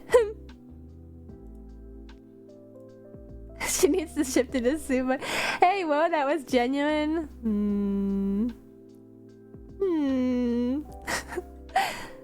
I like to think I keep the balance. I appreciate it. I mean, really, you guys being in the chat is really important in and of itself. Even if it's a bully, even if it pushes boundaries, because it's what keeps the stream going in the first place, you know? I don't have a brand, I have episodes. Uh-oh. We got another Chilla to institutionalize. They're having quote-unquote episodes. Just be thankful that you don't get the chair. Doc, I'm on my hands and knees and I need healing. You missed the group therapy session, Loki. You missed it entirely. And you also will be institutionalized because it's obvious you have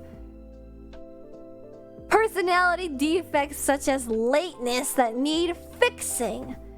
Wait, the chair? Yeah, the one with the zappy.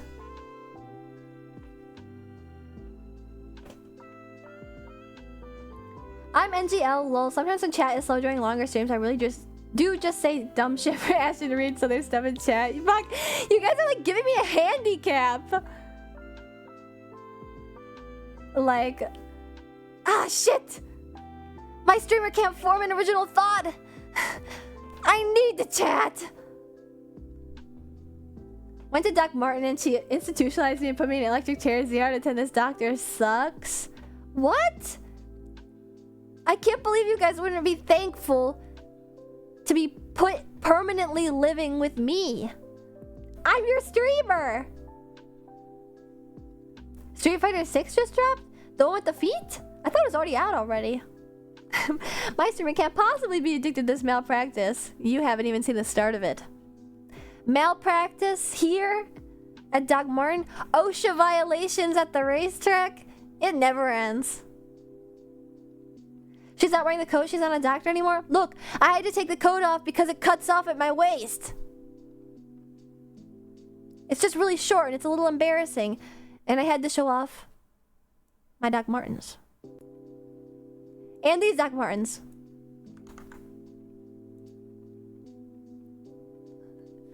Malpractice, there's no males here. Female doctor only. That's true. This is a woman-only establishment. That's how you know it's run like a ship. A light zap, a fun zap, or seeing the light zap? It depends on the kind of therapy you need. You know that in real life, actually, depressed people sometimes can be so depressed that they literally get electroshock therapy. They can shock your brain in specific ways to make you less depressed. The tail is back. Compliment how cute. No. Tail's gone. Tail revoked. Can't I swish in peace? My mom does that? Oh, that's actually sad. That's what happens with the incurable depression. But hopefully it works, I guess. Ashton has a cute voice and it's very soothing, and that's why she shows how swishy your tail is. No! I show how swishy my tail is because I have a fun time streaming with you guys.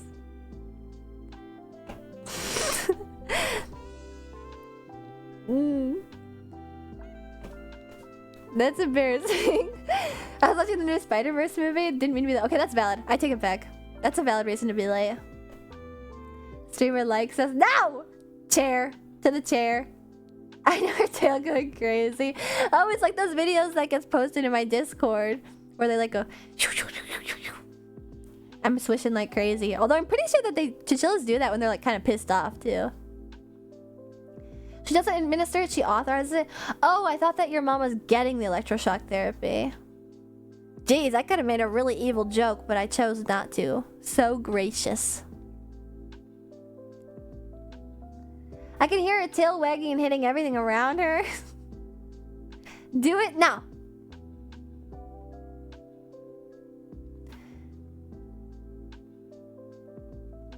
It was too mean. No balls. Thank God. I'd kill myself if I was born a man. My uncle has a pair of those boots. I think his have blue laces though. Ooh, I wonder what that means. Sometimes the laces mean like different things.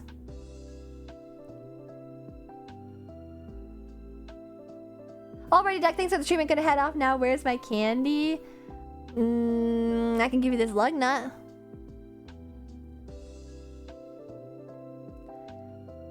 What? Lace color for liking? No. That was the bandana thing. Ew! What happens to chills that try to touch the tail is just a thought. It swishes too fast. You just get tossed off. This isn't the pediatrician. No candies. Right, Jackie? I see. Alright. But yeah, I actually have been trying to this whole time wrap up, but we just keep talking about silly, stupid stuff. What happens to Chillis that gets slapped by the tail? I don't want to know what happens. Hopefully you guys clean yourselves up after. That's none of my business. Ew. I'm 30 minutes past. I'm way more than 30 minutes past. Holy shit. I'm 45 minutes past. Alright. Well, before it becomes a 4-hour stream. What does that mean? I don't know. Charizard gets bullied. We're talking about the stupidest stuff ever right now. But that's fine. I like talking with you guys. Not to be cheesy. But...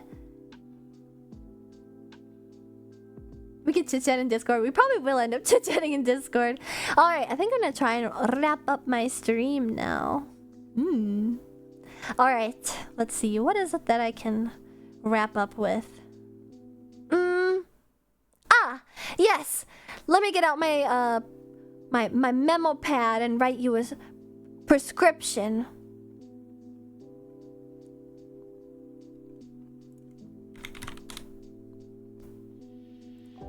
One second.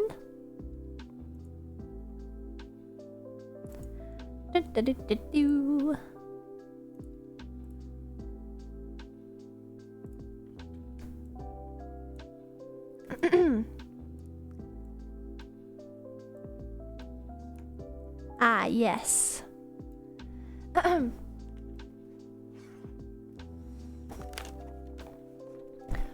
morbing? No morbing. For someone whose throat was all scrungy, you sure sound super cute and girly. But my throat is still very scrungy. Alright. So, unfortunately,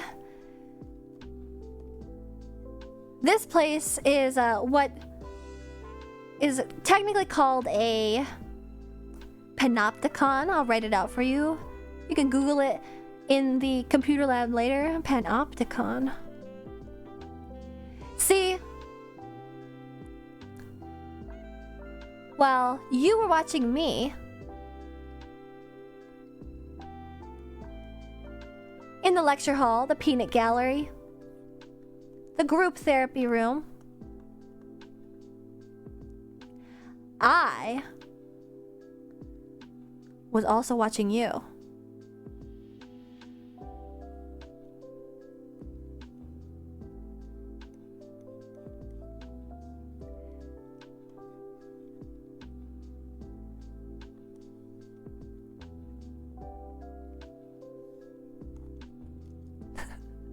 Spooky? No, not spooky. Ominous, perhaps. See? Because I'm a doctor, I have the ability to prescribe. What that means is that I can prescribe anything at all to you guys. Whatever I believe will cure you of what you are suffering from is well within my jurisdiction to prescribe. And I diagnose you all with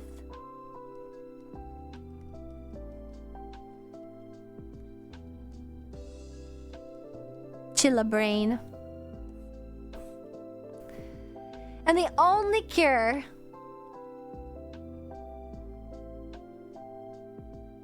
is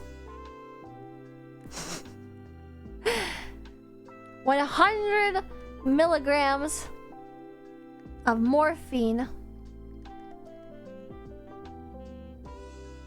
administered shortly, gaseous, pretty sure that's lethal. No! Not at all. Not lethal. Shh, don't think about it. I'm the doctor. If it was lethal, I wouldn't prescribe it, obviously, to somebody who should be alive. 100 milligrams of morphine and a permanent stay with Doc Marten.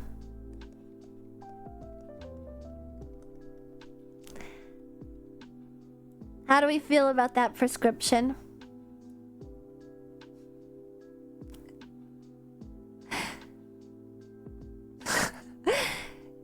No, see, because it's gaseous, it's actually been slowly filling this room the entire time. And soon, because the morphine gas is heavier than air, it will actually be enough to slowly, very quietly put you all to sleep. Because like I said, you're here forever. Good night. I'm Mimir.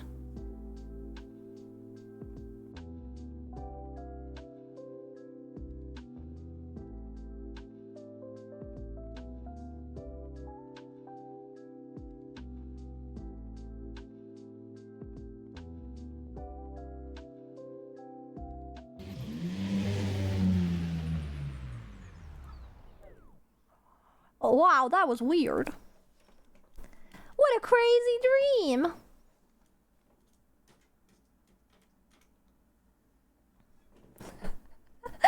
That post-credit scene. Get a load of that guy. She's right behind me, isn't she? But yeah, I did want to wrap up. For real. Oh my god, my BGM has been off too. Oopsie. Sorry. 3-hour Andy. Good night. Yes, this is the actual official wrap-up. Thank you guys for a fun, entertaining stream today. I know that it got a little silly, but I hope that it was silly in a fun way. Yeah, BGM power. For real, on God. 4-hour Phil. Yeah, Dr. Phil. My arch nemesis. You're always a little silly. We love you for it. No. As long as you keep coming back. I know Mathara will check all my Discord channels. You're right, it was entertaining. Thank you, Ash. Thank you guys all. I'm worried that, you know, not to be let insecure. I hope that it was fun is all. I was wondering if you guys are having fun. No, you don't need to apologize at all. Terminal fun? Oh, what a shame. And, oh, I think actually from some of the raids, and also just in general, I was able to get some new followers. And they joined the pit crew. Did you know? When you join the pit crew, it's Animorph rules. 2 hours as a chilla, and you're stuck forever. Isn't that crazy? Are you just gonna be a little pit crew chilla and not watch me then? Well, some of you guys have been stuck for months now, but the newbies... It just might be too late. You'll just have to come back. Isn't that crazy?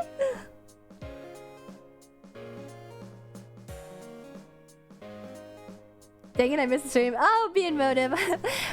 That does suck. We are wrapping up, but the VOD might be interesting though. Did you know you will never leave? I did. Did you? Ew, you guys are checking all your followers just stuff. Anyway, enough goofing.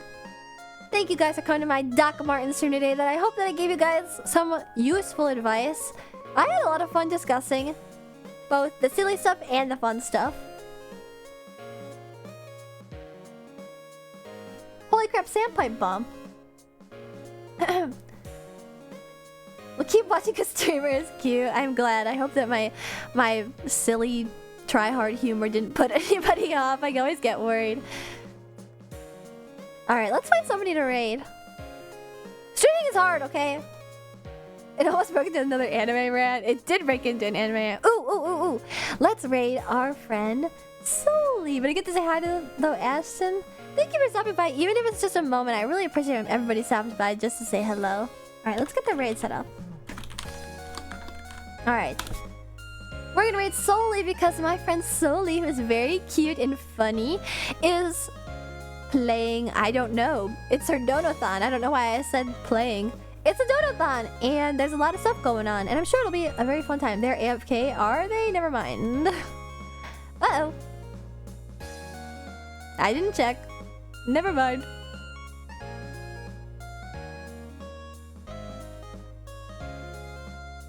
What? Oh my god, they've been going for like an hour. What the hell? Okay, never mind. never mind. Alright, let's raid somebody else.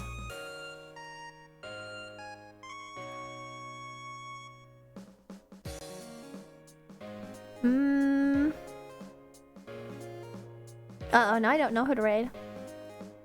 Arudu is on? Oh, let's do Arudu, yeah. I haven't talked to Arudu in so long. Arudu. Koki is streaming and Ren. Ooh, I've raided them all recently. It's been so long since I raided Arudu. Alright, let's raid Arudu.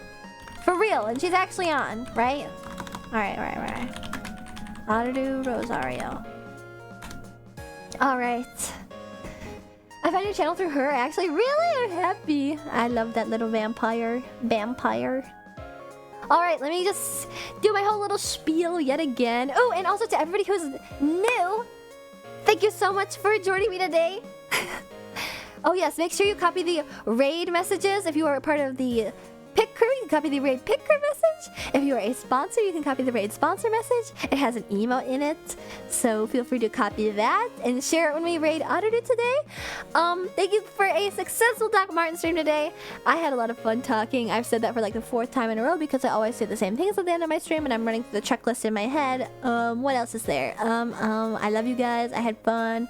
Thank you everybody who followed. Thank you for all the raids if you stuck around for my raid. Thank you for anyone who became a sponsor or who rejoined the sponsors. I really appreciate every single one of you. Thank you to all the lurkers. Hello out there. I say hello. Thank you for the last minute checkup. You're welcome. I hope that you all are satisfied with your diagnoses. I'm streaming again on Sunday. I'm gonna be streaming Mario Kart as I always do. I'm playing with the chat, so if you're interested in some chat Mario Kart, please join me then. My 1-year anniversary is 2 weeks away. Keep an eye out on my Twitter for more information. Check out my socials. I've got a lot planned. A lot. But see you Sunday. Goodbye. Mwah!